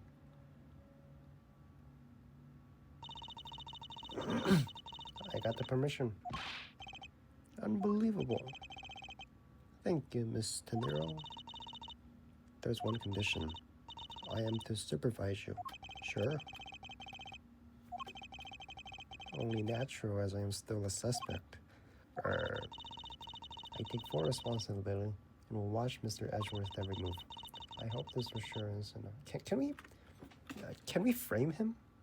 Can we put him in jail? Shall we proceed? If you should need my help with anything, please feel free to use X to talk.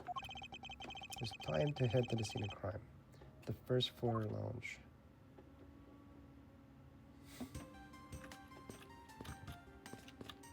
Oh, damn. Who's this? Excuse me, I have a word to you. You.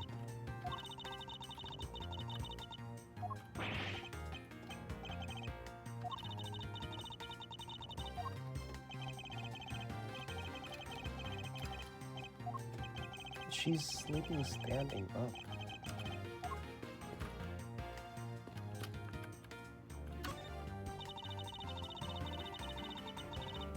The elevator is not in service. To get to the first floor lounge, we should take the stairs. X.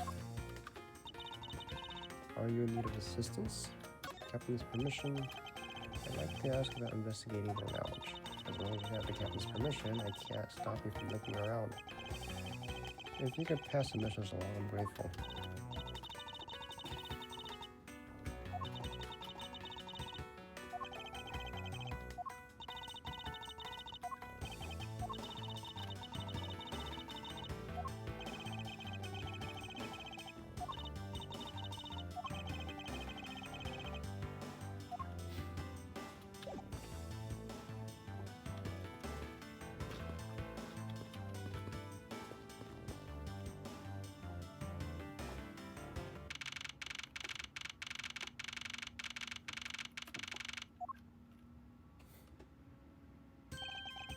I want to thank you for your help back there. It was nothing. You should thank the captain for granting your permission. And just so everything is perfectly clear, I still don't trust you. What? What do I gotta prove? We gotta find a culprit? I see. I will bear that in mind. I've seen a word from the captain earlier. He wanted you to know that we reserve the right to stop your investigation if we feel you are not making progress. And when you do, so you please return to your seat at the time. I have to find a way to discredit Mr. LeBlanc's testimony. I understand. By the way, is there any clues you can think of where Killer might hide on board? I don't think so.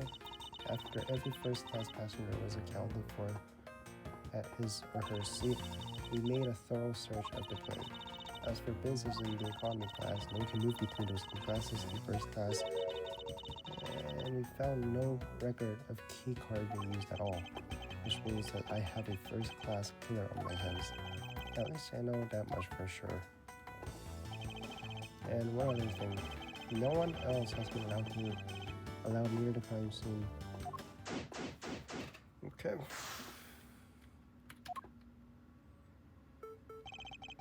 Now then, let's get started.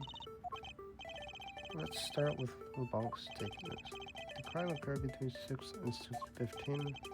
During the interval, the only person in the lounge was myself, which would make me the prime suspect. However, since I did not kill Hicks, it means that the killer was around somewhere. If we are to believe what you say is true, then yes. The first order of business will be to gather information to win your trust.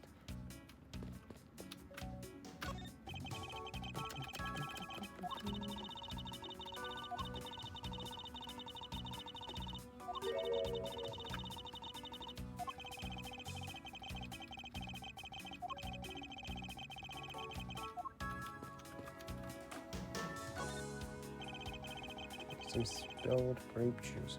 That's not grape juice, bro. That's wine. It's spilled during the turbulence.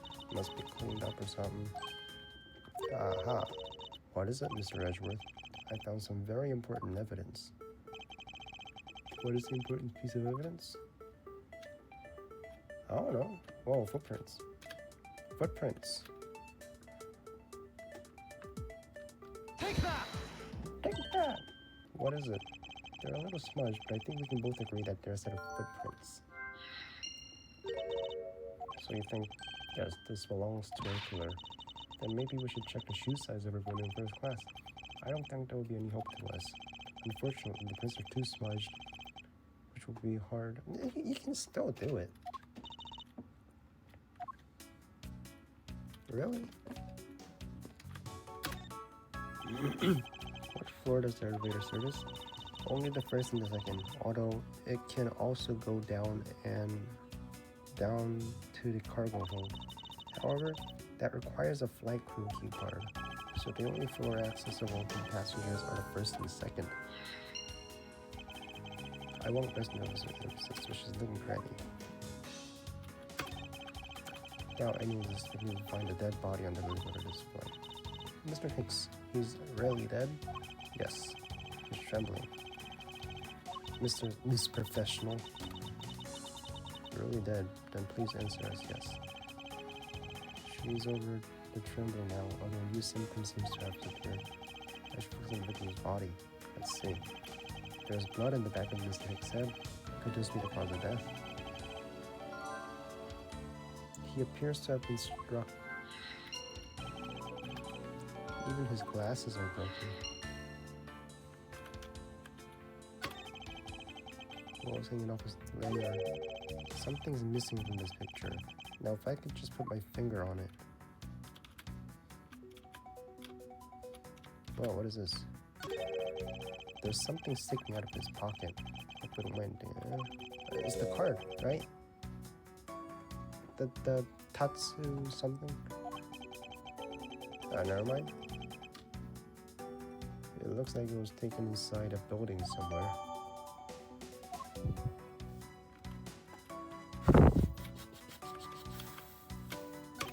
Money.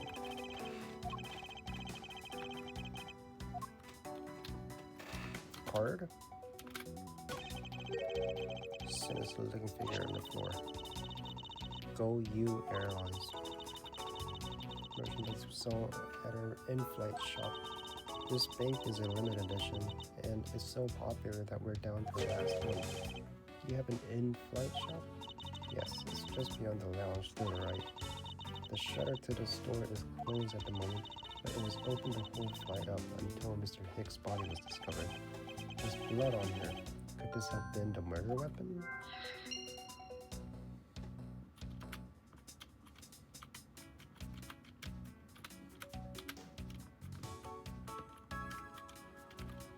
I think we're done. What or who is this? Ugo Hughes. The one on the left. And he's in his 40s, and the other of him in his 80s. Did this man age at all? Maybe I gotta squint more. What is this? The pity bronze statue is not.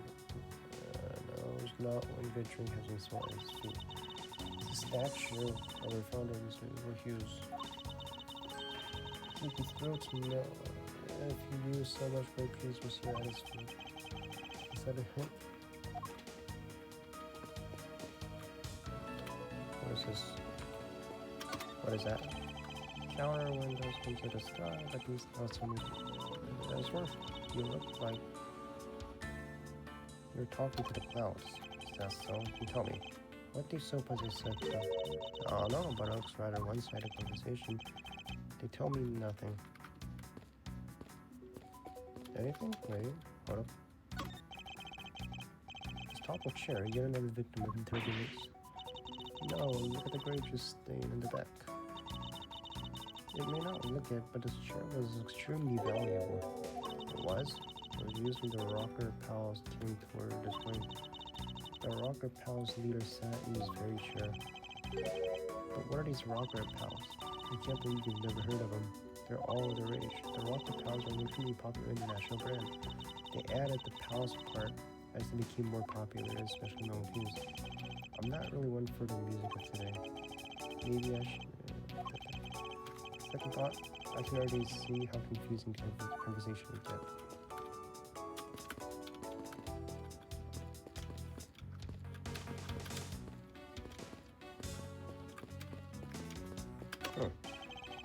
The bottles and glass must have been broken by the turbulence.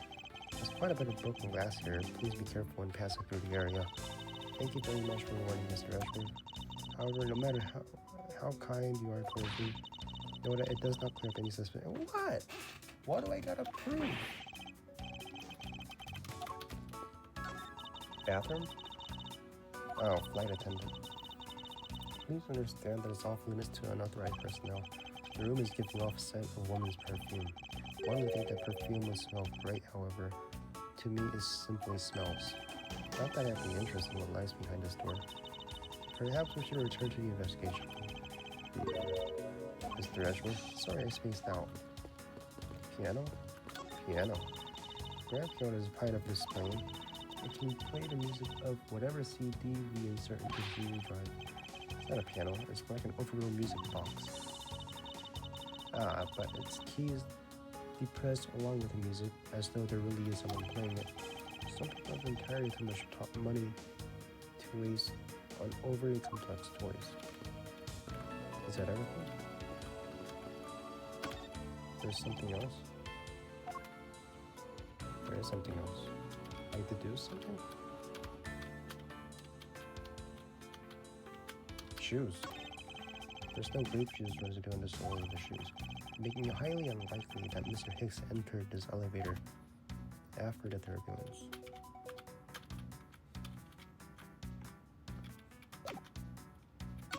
Alright, we're done here. What? I won't waste any time saying every suspicious looking nook and cranny. So there's more to do.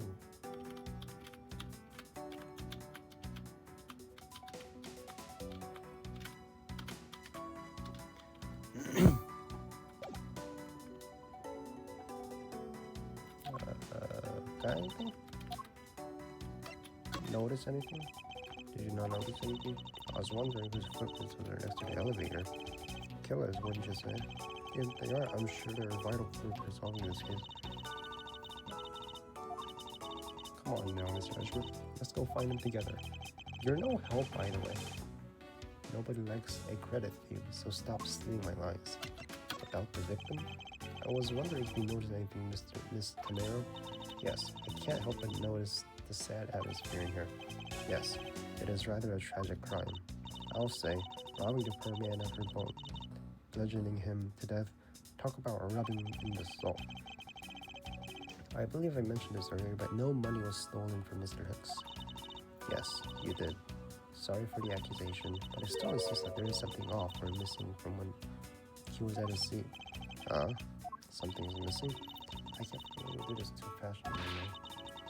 As far as I will capture the culprit with my own hands. I promise, as a prosecutor who solved this case with logical deduction, the key to solving the intersection by logic and evidence. Logic?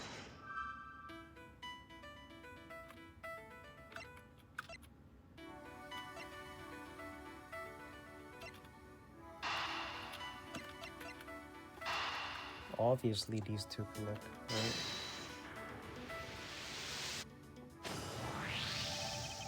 A statue with blood on it lying next to the body of a man who was beaten to death. I figure something out. Yes, what is it? The way the blood is on his, it looks like it matches up with the wound on his head. Well, aren't we deserving of the Master of the Obvious title? Well, what do you think? Don't you think that's worth investigating? It would appear that this figurine is our murder weapon. I knew it. I mean, I just can't think of any other connection. Perhaps Master of the Oblivious would be more befitting. Usually on display. Who was the killer? Spilled grape juice. There is some spilled grape juice on the floor in front of the elevator. Victim's glasses are broken. Were they broken during the murder?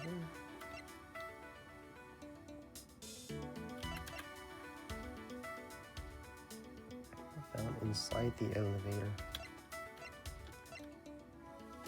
What clues point to where the killer could have been? There is some spilled grape juice.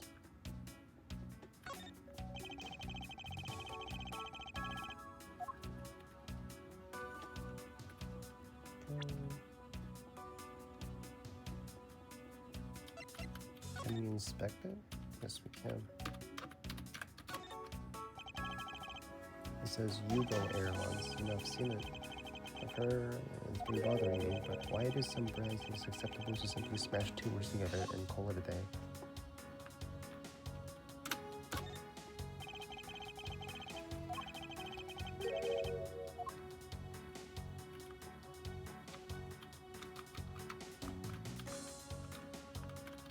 What else?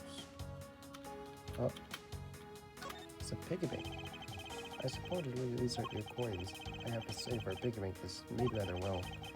In fact, I'm not sure there's a way to take your money out. There probably is a way. You probably twist it, right?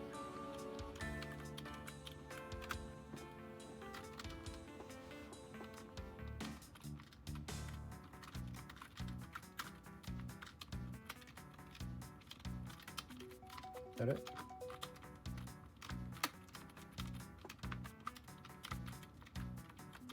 Yeah, that's it.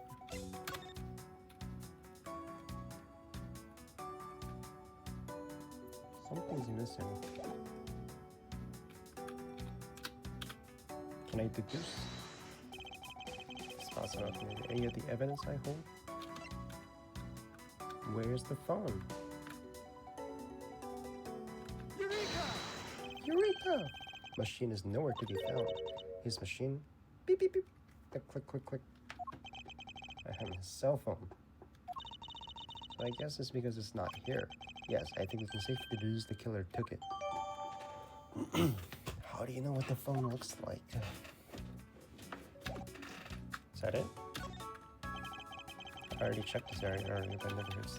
Nah, I'm good. Logic.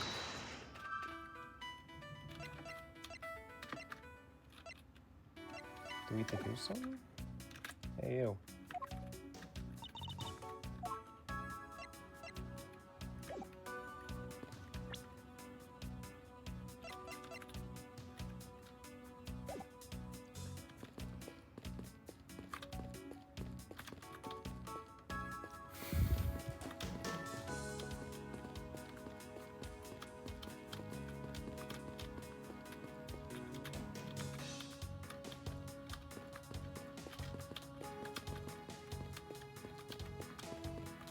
Okay, so...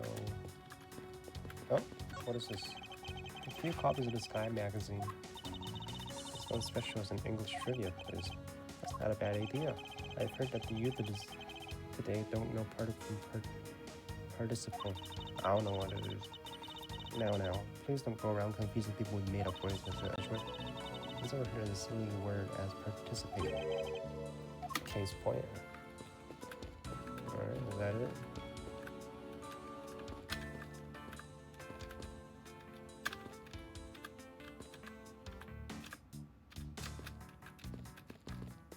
What is this?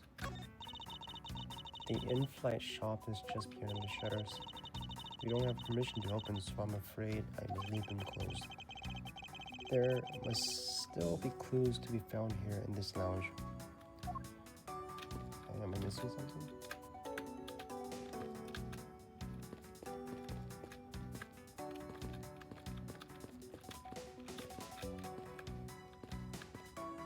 Here lies Hugo Hughes.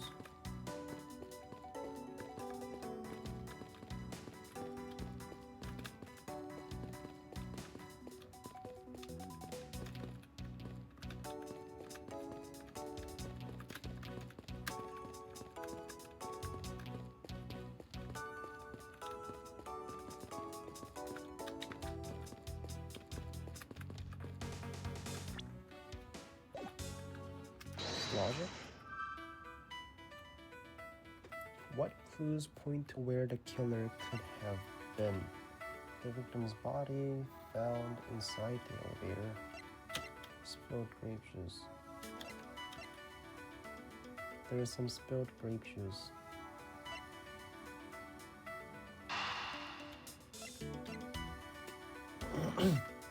Where was the killer?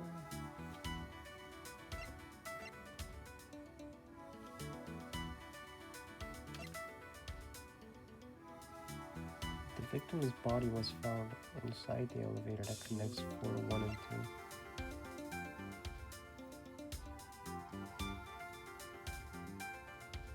where he could have been? The victim's glasses are broken. Were they broken during his murder? Oh, how does that connect?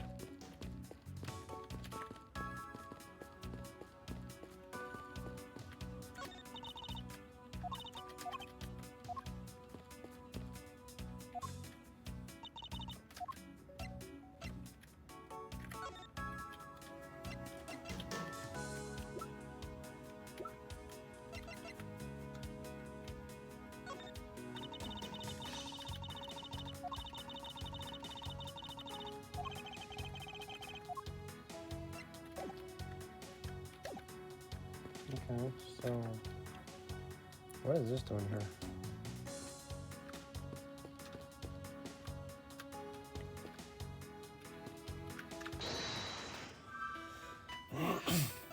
Elevator. The victim's body was found inside the elevator.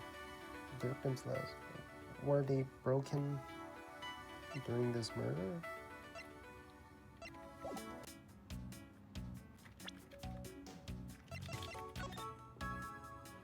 All times shown correspond to our departure time zone.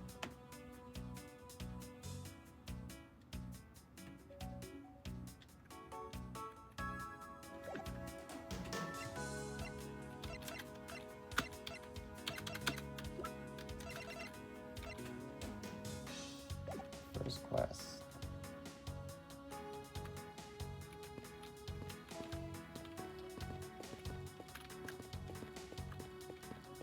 What?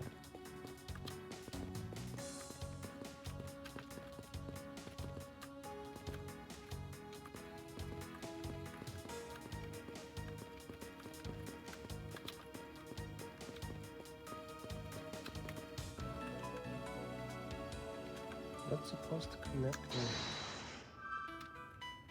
Where was the killer? In the elevator? The body was found there. Broken glass. Were they broken during the murder? There's spilled grape juice on the floor.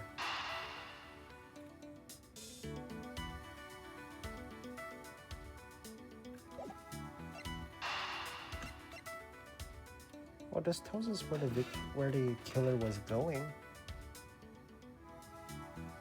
but it doesn't tell you where he could have been.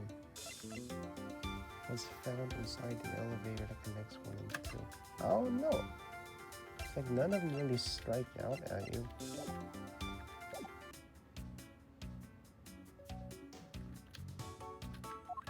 Like what?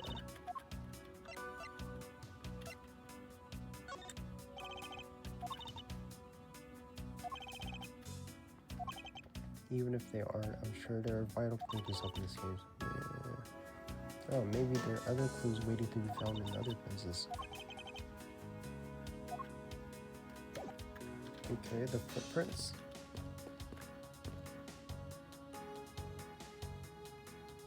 There's also this other mark. Like there's footprints and there's these 2 marks.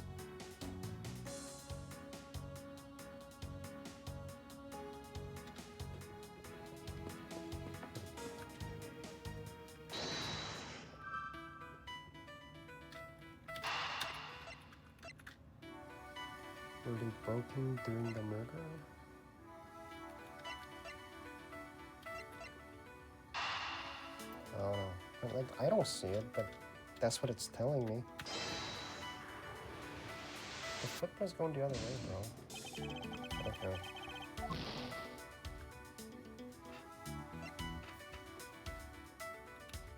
The next one. Oh, no. Broken glass. Glasses are broken.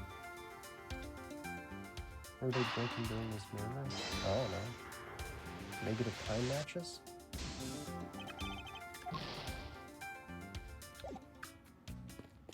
Bro. Like, what am I missing here?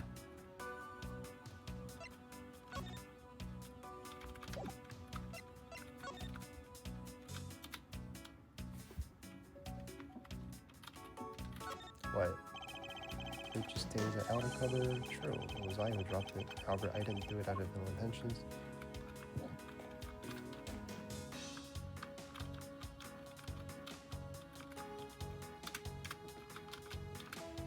Open it.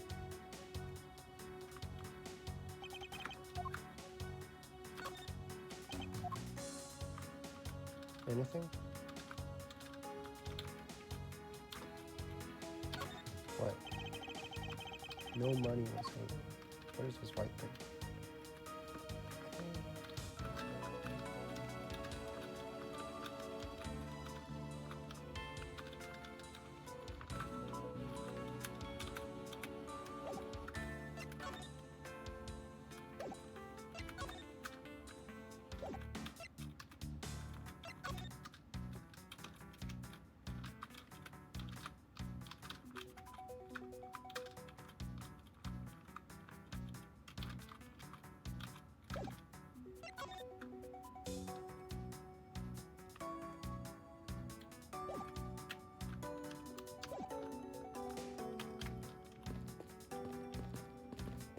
Like what, bro?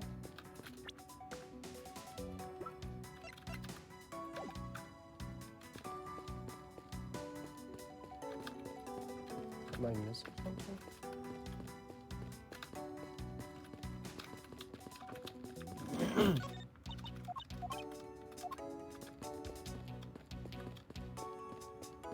What am I missing? What is this thing?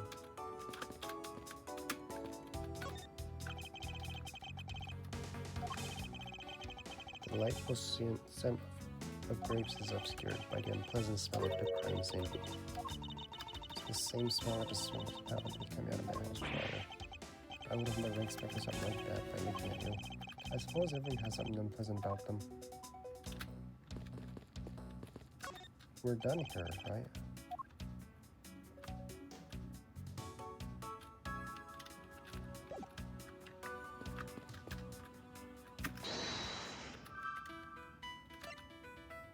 The victim's body was found inside the elevator that was running through. Were they broken during this murder?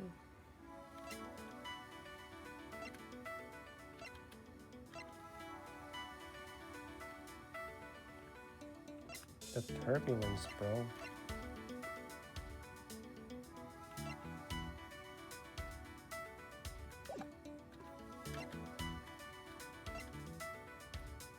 What clues point to where the killer could have been?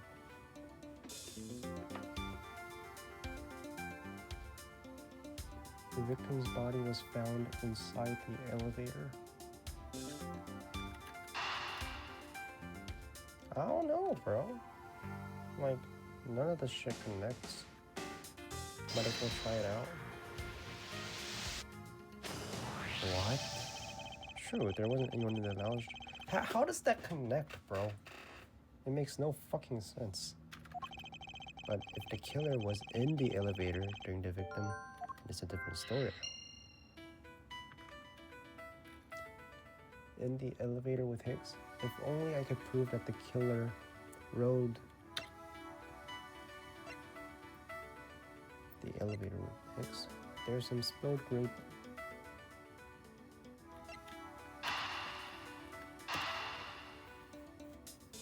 Prove that the killer rode the elevator with Hicks.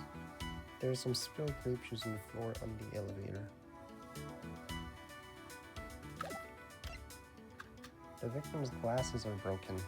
Were they broken during this murder? How does this connect?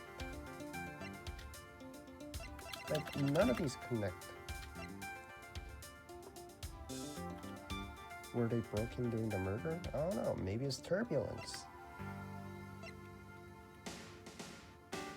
The victim's glasses are broken. Like, why would it be broken?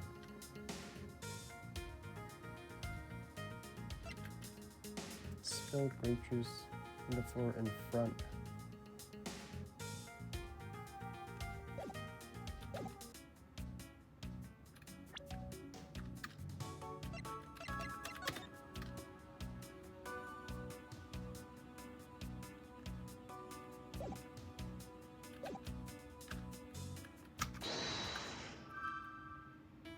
Like, it does show that the footprints are going out of it, right?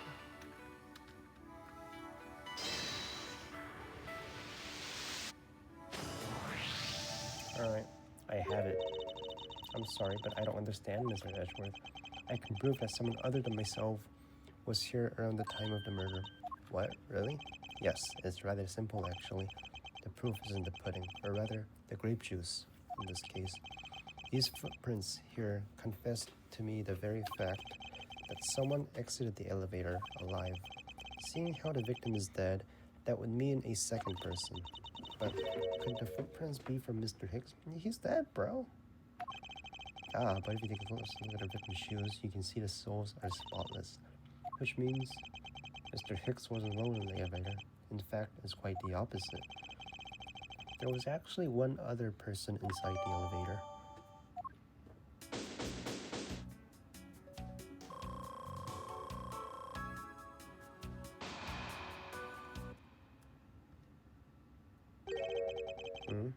What's going on over there? You. Unforgivable. This is unforgivable. Do you understand what I'm saying? The movie is late. It is the same level of bad as if the plane arrived late. But the movie... What? I will not talk to you anymore. You're just wasting my time. What is the matter, Mr. LeBlanc? If there is no emergency, please return to your seat, sir. Do not tell me what to do. I did not need to sit down. Well, Mr. Prosecutor, did you prove you are innocent yet? If you would like, I will prove my innocence to you right now. What? Nonsense. Are you saying that my eyewitness testimony is mistaken? I'm not mistaken, merely that there is no room for doubt. There is room for doubt. I'd be most honored if you could please tell me what you saw in details once more. Fine, suit yourself. So we just press everything. Mr. Hicks in the elevator. It was when the needles on my pocket watch pointed to... Yeah, but like time zone adjustment, right? The body was discovered 15 minutes after that lounge, yes? Then you, the only person in the lounge at that time, must be the criminal. Mr. LeBlanc's conclusion seemed to make logical sense. After all, the only person in the lounge at the time is supposed to be was me. So, my eyewitness testimony, if you think you can destroy it, come. Hurry. Do I look like a man who's having time to wait? You're on a plane. Like, we're gonna land at the same time. What I saw, right? Hold it! Mr. Long, were you looking at the inside of the elevator at the time? Of course, I saw what was inside. Are you sure that who was in the elevator alone? Yes, the only person inside was that Mr. Hicks man. Ah. That last outburst. Well, let me press. Hold it! Was he really alone? Of course. I will bet even 1 cent. Chip Ann for a chip testimony. I'll happily take your 1 cent. Hold it! 6 through 12. We could press on that. We could...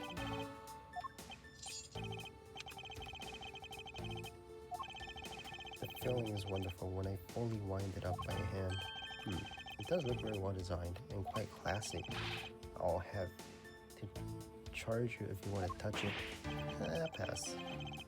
Let's continue with your testimony. Ship manual. Now return the time wasted back to me. And if you must, I saw Mr. Hicks enter the elevator at 6 o'clock. The body was discovered 15 minutes after the crash. Yes. It's true that I found the victim's body at 6:15. What? No. That's when I found the two of them as well. You see, it all matches my testimony. Then, you, the only person in the lounge at the time, must be the criminal. The only person. Should we press on that? Should we present evidence? No. Your silly opinions was mistaken. please calm down, both of you. It sounds you're both mistaken. Well, if that isn't the pot calling the kettle black, then I don't know what it is. I spy a little hole in his works. As you wish, Mr. Blanc, I will show you proof of my innocence.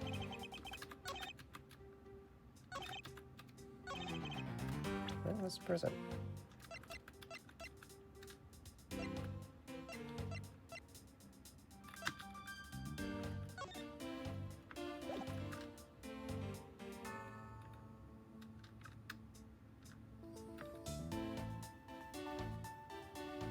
Objection!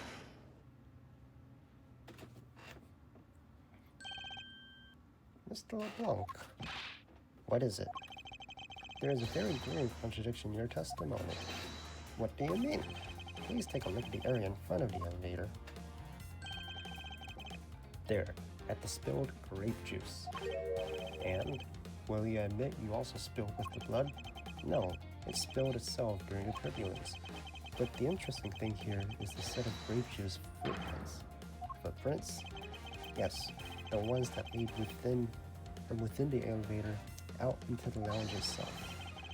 It's evidence that proves that someone other than Mr. Hicks exited the elevator alive. Oh. There must have been another person in the elevator with Mr. Hicks. Now then, I'm done playing games. Why don't you tell us the truth? That's the truth. Can you please translate for us? Ayo, Rose. No way. That's totally impossible. I guess is what he said. No way. That's totally impossible. I know there was no other person there. I saw it with my own eyes. You want to know what I think, Mr. Ashworth? I don't think Mr. LeBlanc is lying to us. I suppose she's right. He doesn't seem to feel late. But then, what does it mean? What about this contradiction? Mr. LeBlanc, please, just once more, will you recall the details of what you witnessed for me? Another one. When I saw part 2, I was very upset. I was always checking the time over and over again. I happened to follow the man with my own eyes when he passed me. And I saw very clearly into the elevator he was entering. But I swear, there was no one else inside. No one. Oops, elevator, please calm down. What? How dare you? 2, have an issue with my eyewitness testimony. Yet again, he doesn't appear to be lying, but I can't let this testimony stand as the truth.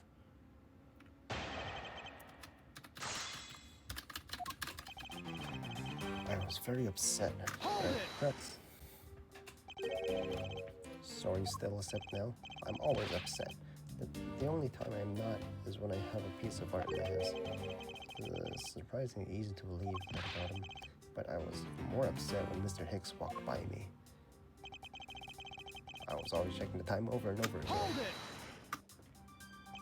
it! Why were you so attentive to the time? Because something unforgivable was happening. Come to think of it, you were yelling about something unforgivable. I was giving a complaint about the movie's starting time. Return back to my time and money. You understand the plot? Movie. Is it talking about the in-flight one that's mentioned in the magazine? Summer thoughts? Interesting. I cannot see that movie in my country. You can only see it on international flights. I looked forward greatly to that movie. I checked my pocket watch whenever possible so I would not miss it. I even set my pocket watch to the destination time. Oh, there it is. So my watch is not wrong. It matched the schedule, but the movie was still late. Very, very late. Your pocket watch. I'd like to ask you a little more about it if it's alright.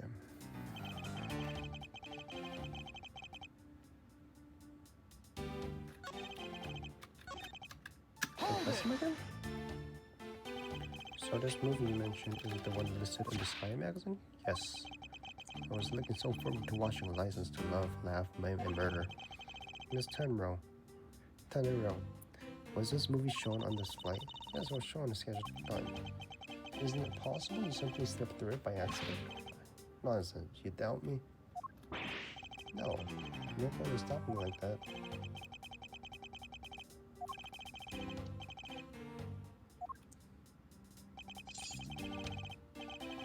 My watch is set to my destination time. I always set it when I board the plane. You're sure about what you just testified? Yes, I'm very Brazilian. I see. That was a very valuable statement you just made. Flatter me all you want, but you will not get 1 cent out of me. That's alright. I require this piece of testimony.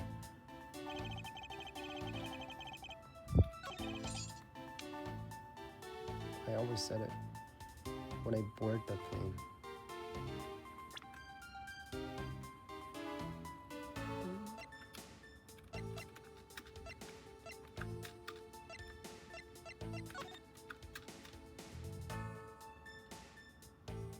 Toward departure time zone. Alright, let's present that. Objection! Objection! Mr. LeBlanc, you said this just now in your testimony. I even set my watch to the destination time when it came on board. Now, if your watch has been set to your destination time zone, it would mean that your watch is displaying the time of our destination. Yes, the correct time zone is worth his success. I'd like you to take a look at this. If you believe the Sky magazine, Hobson's fight run accordance to the time zone of our departure time zone. Of course, the movie schedule was also created with that in mind. Mr. Nero, for confirmation's sake, what time zone is this flight aligned to right now? Well, we made short stop at the transfer point. That's right. It was from the small Asian country, Republic of Zhengfa, China. But we didn't readjust our onboard clock at that time, so right now we are still running on Virginian time. What? The time difference between Virginia and our destination is 9 hours. In that case, it's only natural that your watch will be out of sync with that schedule. You dumb fuck. Further, with your analog watch set to our destination time, it would appear to be running 3 hours fast when compared to the flight's onboard clocks. It also changes everything about their testimony, and you can bet 1 million cents on that. 1 million cents. That's about $3,000? 30K. How much did he say?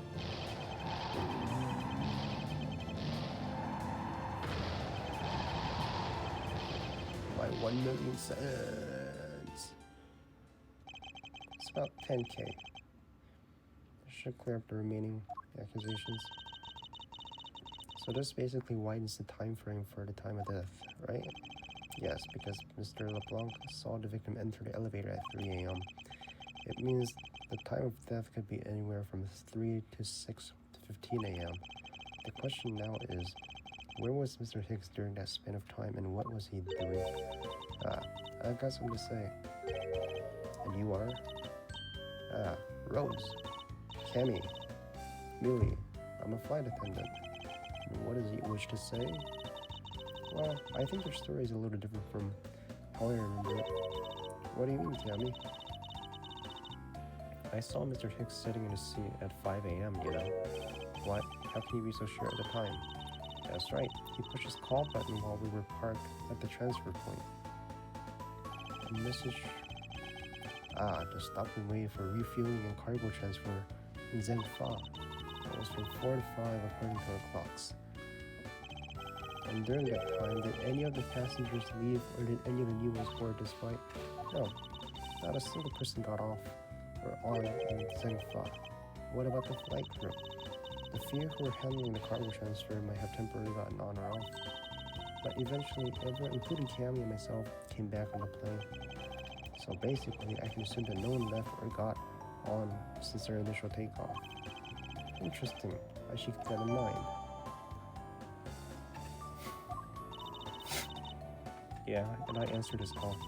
I can tell you, Mr. Edby Hicks was there in his seat when we took off again at 5 a.m. Alright, and that puts the time on his road between 5 and 6:15 a.m.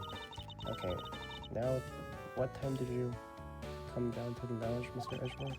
I think I would come down here almost as soon as we left the Republic of Zhengfa. You were here the whole time from 5, yes? And you're the only one who could be the killer, Mr. Edgeworth. Can you keep out of this? Were you really here in the lounge the entire time from 5 a.m. onwards? Unfortunately, yes. But then, how do we explain the footprints? Is it not obvious? This man waited for Mr. Hicks here in this lounge and waited to kill him. And then he put his corpse into the elevator. That's when the turbulence happened. My eyewitness testimony may have been mistaken.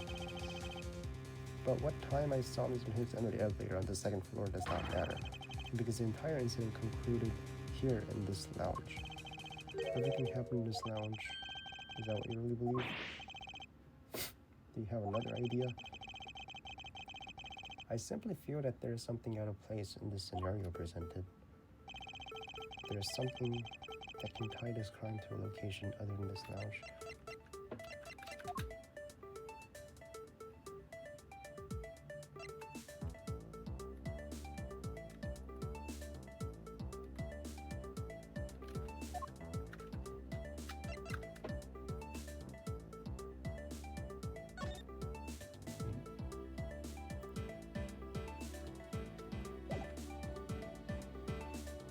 Let's try it. Take that! Take that. Okay, never mind then.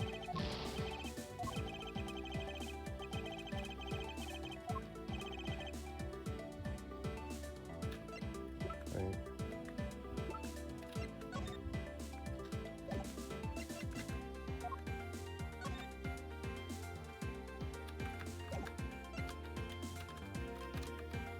Mr. Ackley was there in the seat when he took off again. Maybe in a suit? Take that! No.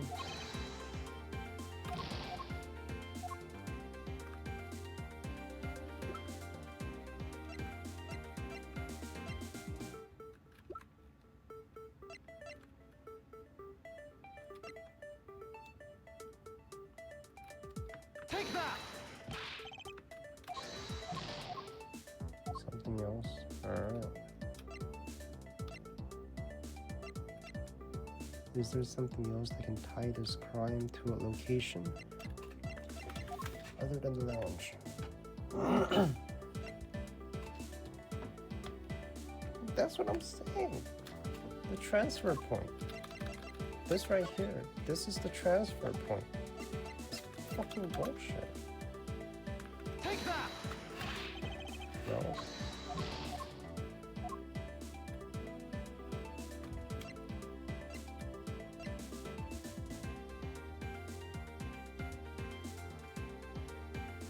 Which one did I do?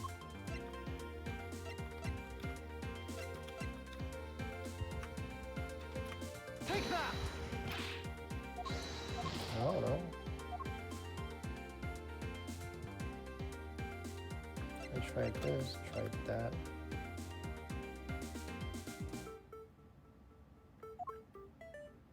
Tried that.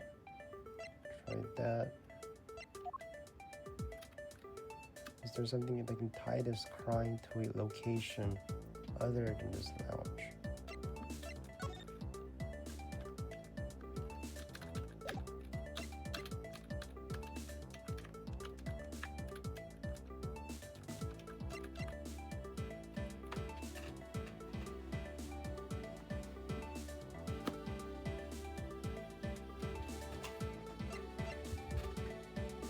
Wait.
Is there something that can tie this crime to a location other than this lounge?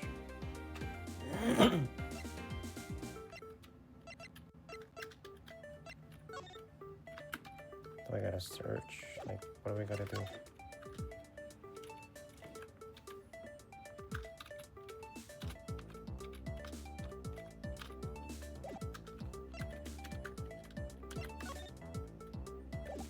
The footprints?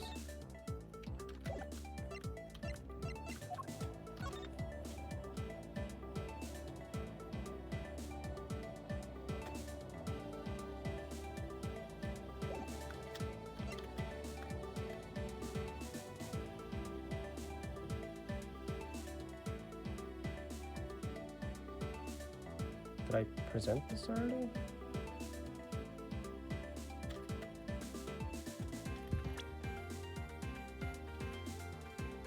Missing cell phone. Refueling. Missing cell phone. Release testimony. Photo fix.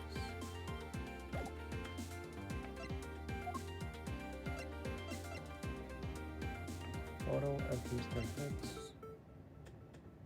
Found at crime scene with blood on it, but a passport inside.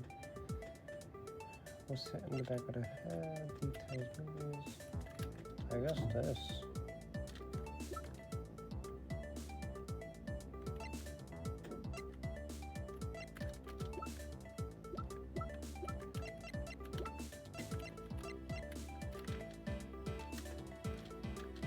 Take that! These footprints, in which direction do you think these are headed? But it happened before the crime scene, right? But right after the crime scene. In-flight shop. Correct. They're headed in direction of the shop. But they look disconnected. They end all of a sudden. You're right. To point out that they do not form one continuous trail to the stop. However, there is another piece of evidence that connects the shop to a crime scene. Besides the in-flight shop.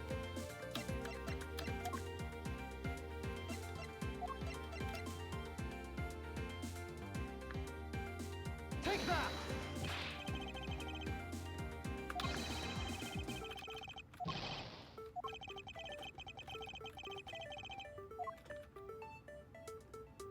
In-flight shop? I don't know.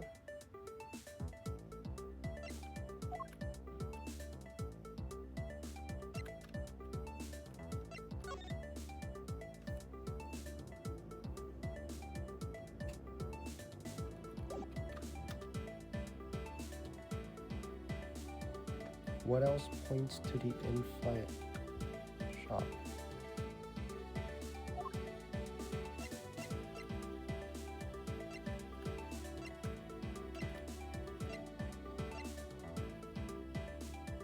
Usually on display at the in-flight shop. Oh, there we go. The murder weapon. This little pig bank is sold at the in-flight shop. It's sold there and only there and is not displayed here in this lounge. Now, how then? Did this fit right here? Don't you find that a bit suspicious? Such a trivial point. No, it means you prepared it, taking it from the shop first before coming here. It doesn't prove you're innocent at all. Is there no way to win this with this man? If I may. You see, well, it's just as Mr. Dishworth says. Why do you know this so well? Well, it's just that the piggy bank was there in the shop. I saw it with my own eyes. And when was this? It was maybe around 5:40. Isn't that just before we hit the patch of turbulence? That's right. You were in the shop just before the turbulence? Yes, I was. Come to think of it, Mr. Tinger, when I found the body, I believe he came out of that door. Yes, I did. And what is beyond that door? That's the flight attendant's room. It's Cammy, right? Maybe she's the killer. Yeah, I think she was the killer. I remember being suspicious of her. But I forgot if she was it or not. So I went to the shop first and in the flight attendant's room. Are you saying that you passed by me at some point?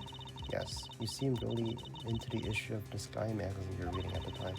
I don't suppose you noticed me walking by. I vaguely recall someone walking by, but I didn't make notice of who it was. Anyway, the Picky Pig was definitely there at the shop when I went there. Why did you go in the shop in the first place? Work-related matter. Work, you say? Yes, the upkeep of the shop is also one of my responsibilities. In any case, I believe it's clear that the shop needs to be investigated as well. Shall we head over then? What is it now? Aren't you forgetting something, Miss Rhoda? Don't you need the captain's permission to check the shop? No, I haven't forgotten. But I already asked him permission to search the entire plane, so I think we're alright. That's weird. What is it? Well, I just talked to the captain, see? And he said that he didn't give you permission to do anything like that at all. What's the meaning of this, Tanjiro? It means she's lying. Go on, admit you are. You said you had permission to search all over, but you don't. And yet, here you are. You, flight attendant, what are you trying to do?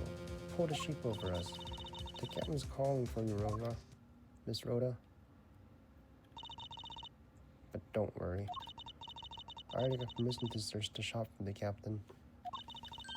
See, unlike you, I do things the right way. Mr. Nero, why would you do such a thing? Please excuse me. Looks like I get to be in charge now. Please go back to your seat, Mr. LeBlanc. Now then, Mr. Edgeworth, if you would follow me, I will be your guide from now on. There's something about Mr. Naru that has piqued my curiosity. But right now, investigating the in-flight shop is my top priority.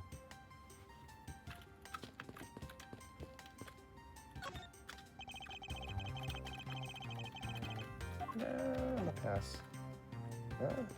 Okay.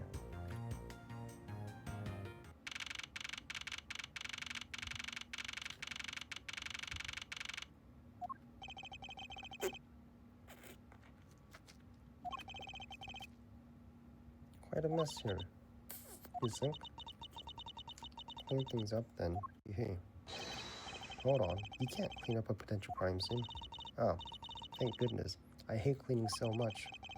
I mustn't rush things here. I must remain cool, calm, and collected because the pizzing was left at the crime scene. There's a very good chance that the killer had paid this place a visit. So this is where you got it. The bear car.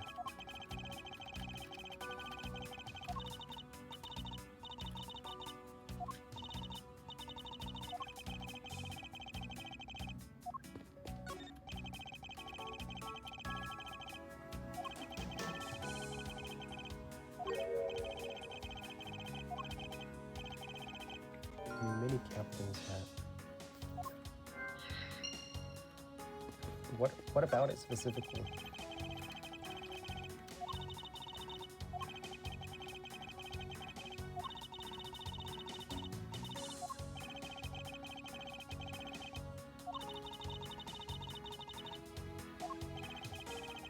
Try paying some attention to me when I ask you something, and then we'll talk.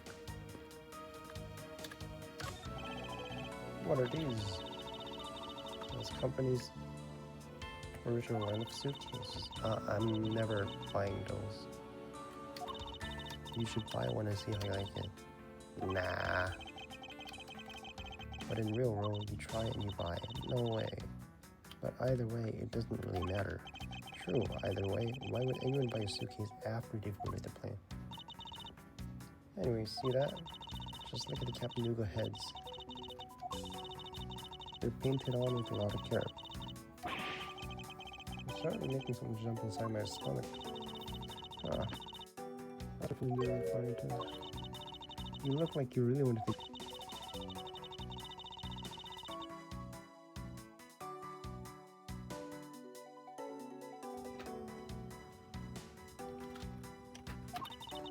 Well, that's done though. Never make me try to give you a sales pitch or anything, okay?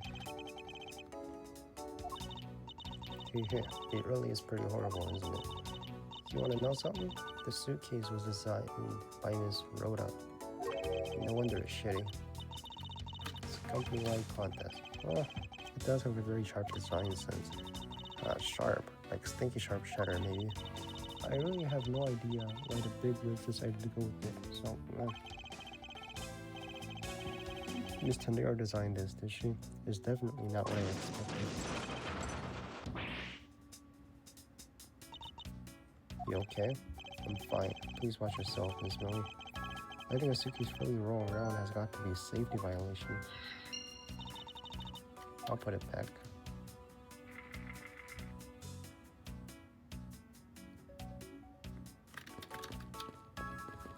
So far, inside this roll of lifesavers and life vests. I don't think you sell those. Like someone's gonna die and you're gonna pay for life-saving vests.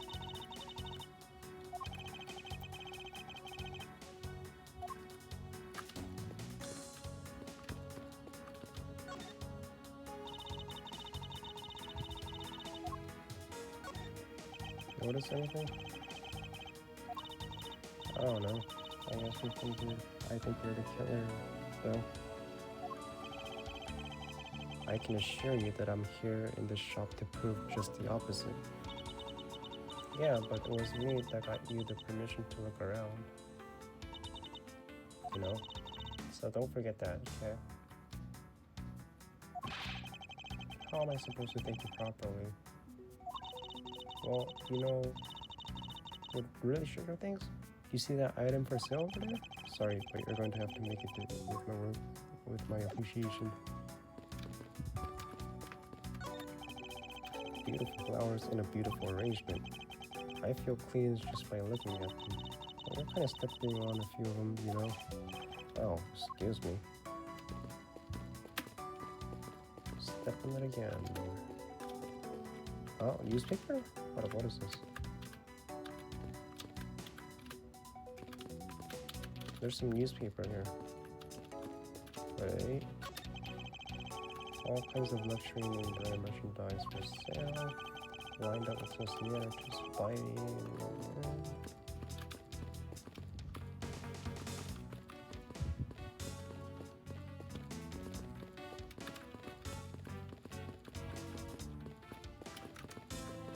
Okay, I think I'm mostly done. Broken glass. Plane shaking caused it to roll. It can be hazardous.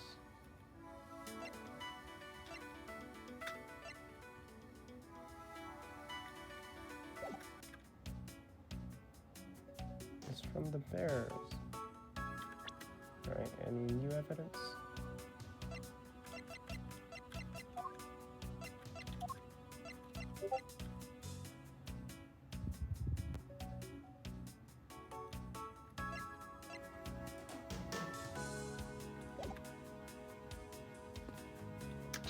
Do I gotta use logic?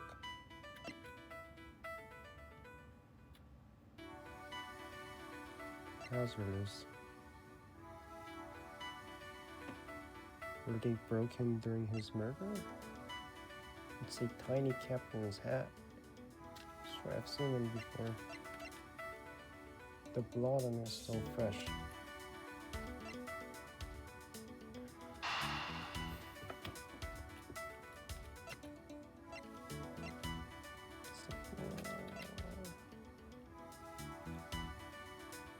Murder weapon, Captain Ugo.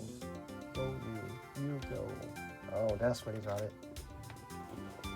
Captain Hugo and Go You. They just reversed it.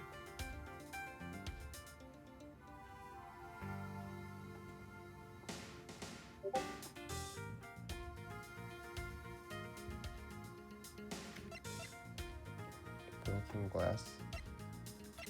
Oh.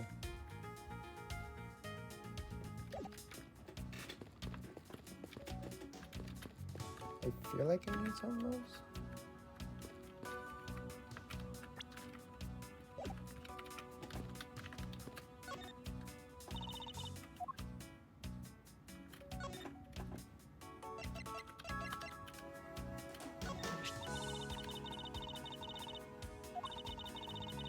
Don't you find it her tiny bit suspicious? I think I can see it either way. There's none of evidence convincing that she was lying about anything back there. You sure about that?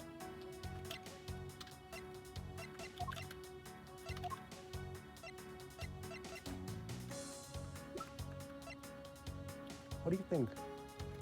Camper that?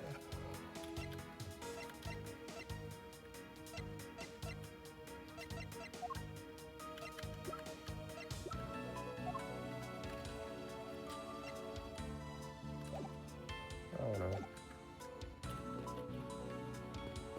What have I done here?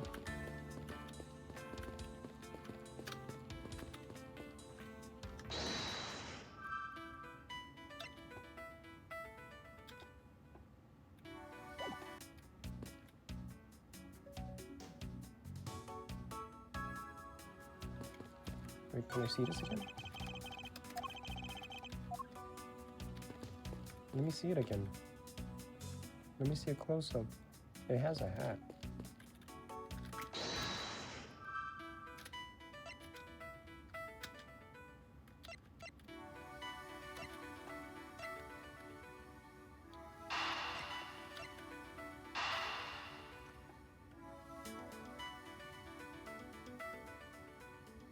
It goes on there, right? Yes. The hat probably used to be in the pigman's head. Let's give it a seat. There we go. I believe this piggy king was forcibly removed from this display case. Does this mean the killer broke the glass to get at it? Really? Don't tell me you don't know the things go where in this shop. Oh, I don't. Miss Rhoda's in charge of this place. So come on, how should I know anything? I sense further inspection of this display case is needed.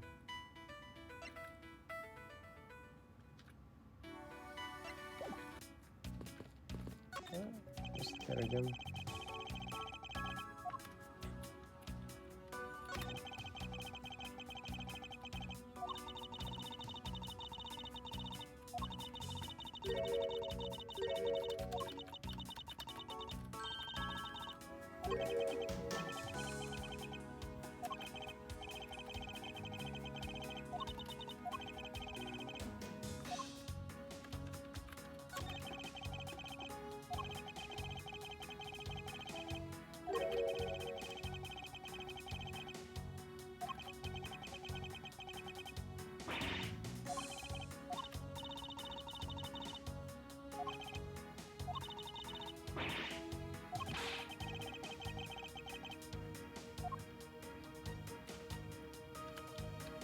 Yeah, that's kind of suspicious.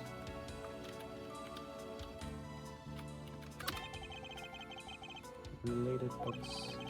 History of Yugo, Goyu, Future of Goyu, Seven Wonders of Goyu, Fight On, Goyu Airlines. Yugo, title makes it very clear they won't be making top sellers anytime soon.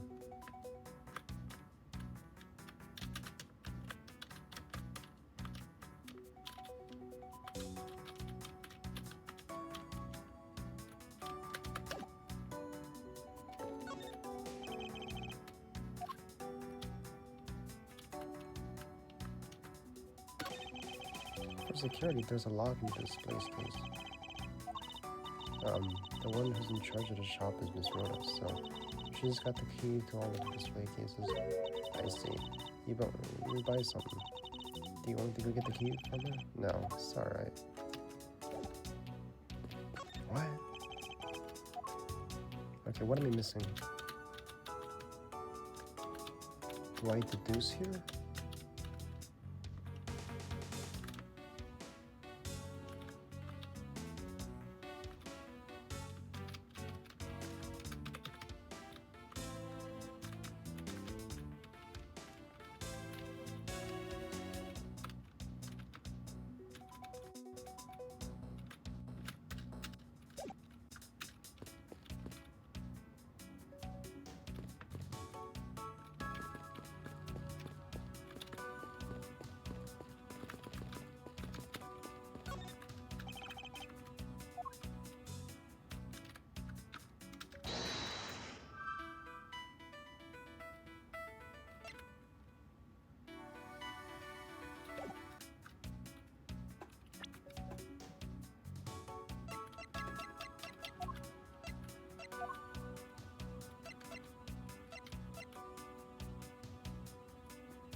culprit must have shattered the display glass.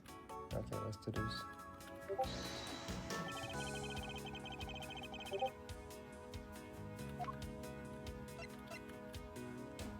You said it shattered it, but there's no glass inside of it.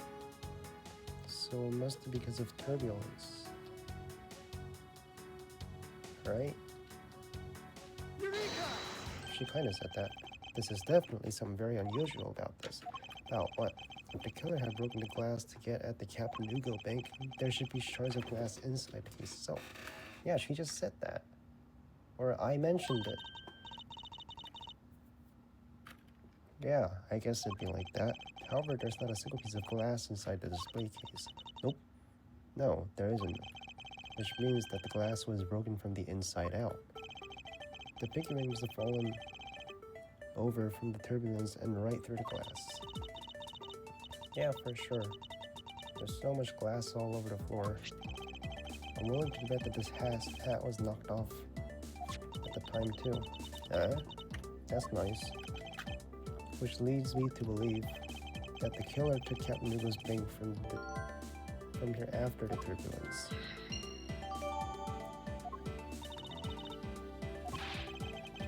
Take your power naps on your own time, Miss Millie, and listen to what I'm talking about. But the murder occurred before the turbulence, which rules this piggy bank out as the murder weapon. So you mean the bank's not the real murder weapon? It's a fake? Yes, at this point, that is a very real possibility. But then what if when the killer went to take Captain Hugo, they broke the glass by accident? It's locked, so it's highly unlikely. Yeah, but there's one person who could have. Oh, who would that be? Miss Rhoda, of course. I mean, she's the one in charge of the police, so she has the keys to everything. Miss Rhoda Tenero.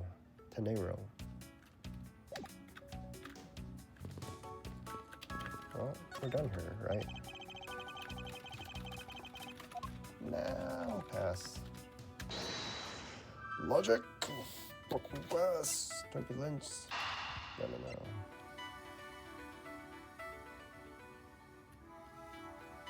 In-flight suitcases shaking. Yeah, it probably connects. Yeah. Yes, there is definitely something wrong here. What's with the sun yelling? Tell me, Miss Millie, don't you think there's something strange about these suitcases? Well, they totally ooze strange, like the color and such. That's not what I'm talking about. Now pay attention.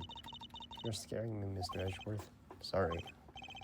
These suitcases are lined up a bit too prim and proper. Yeah, they look a bit upright, don't they? But I guess they take after the creator. Again, that's not what I meant, Miss Millie. Don't you find it unusual that the cases are the only things undisturbed by the turbulence? Never mind. I'd sooner find an answer by inspecting these suitcases myself. Upon closer inspection, they really are quite hideous. Tee. I wonder how Miss Rhoda would have reacted if she heard what you just said. What's wrong? She makes a good point. It would be wise of me to watch what I say out loud. What's this? I spotted something that's not quite right. What's unusual about the suitcase? There's a stopper.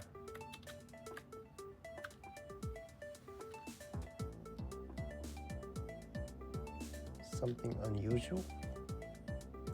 There's a stopper. Take that! I never said the design was on. What? Yeah, please don't give me that attitude. I can't let it get go. I have time to come and think I'll never get home. What is so unusual about this suitcase? Do I go with this wheels?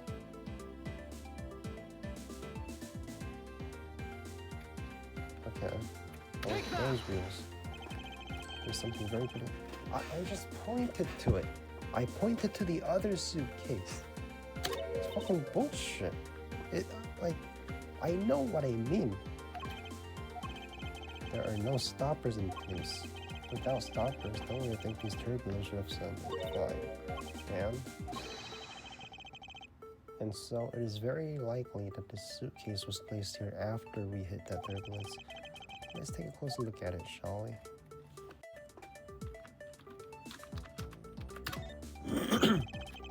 This was apparently designed by Miss Tenero herself.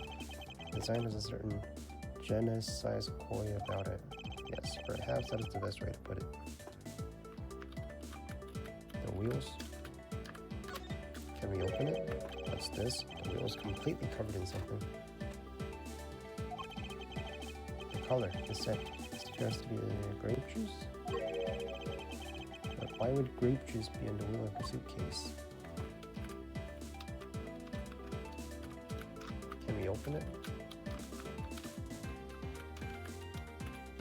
Price tag? Damn, bro. 1,200. It's not worth that much, bro. It's worth like 30 bucks at max. You just buy one from China.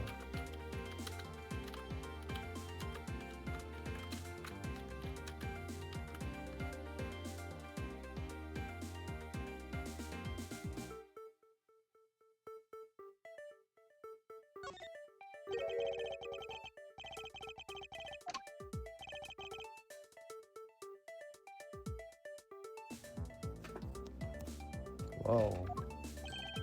And it's soaked with blood. Ah, it's blood.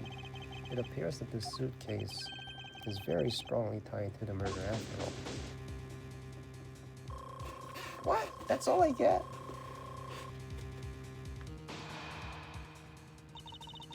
So explain this to me.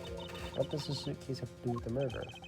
I believe it's pretty safe to say that the killer used the suitcase in some manner, such as to move something perhaps. Aren't you talking about the cloth then? That alone is too small. A larger item would be needed to move what I'm talking about. The thing I believe the killer used to transport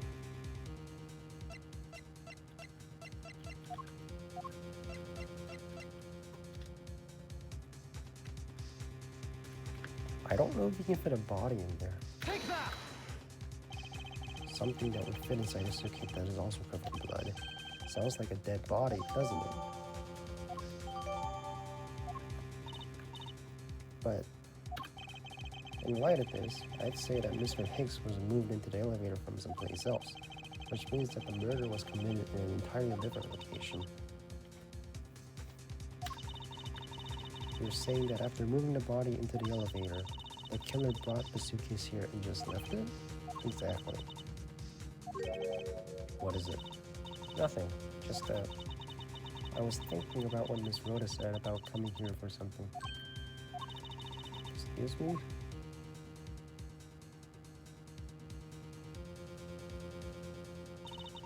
I wanted to give it more time, but I'm afraid I wasn't able to convince the captain.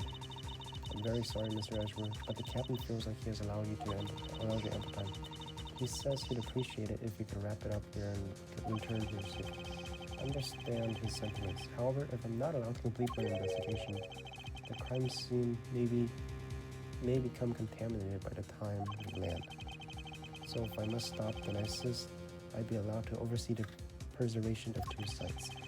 Under your supervision, of course. So, I believe we can accommodate your wishes. I'm here to assist you in any way that I can, Mr. Edgeworth. Sounds fun. We can camp out and watch over everything together. I found proof that the real crime scene was not in the lounge, and I have enough evidence to prove myself to be innocent of any wrongdoing. And yet, regarding what Miss Muley reminded me about Miss Tenero, I can't allow my investigation to end here. The truth must come to light. To be continued.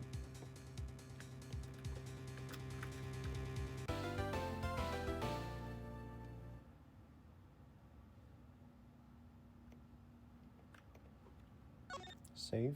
Yes.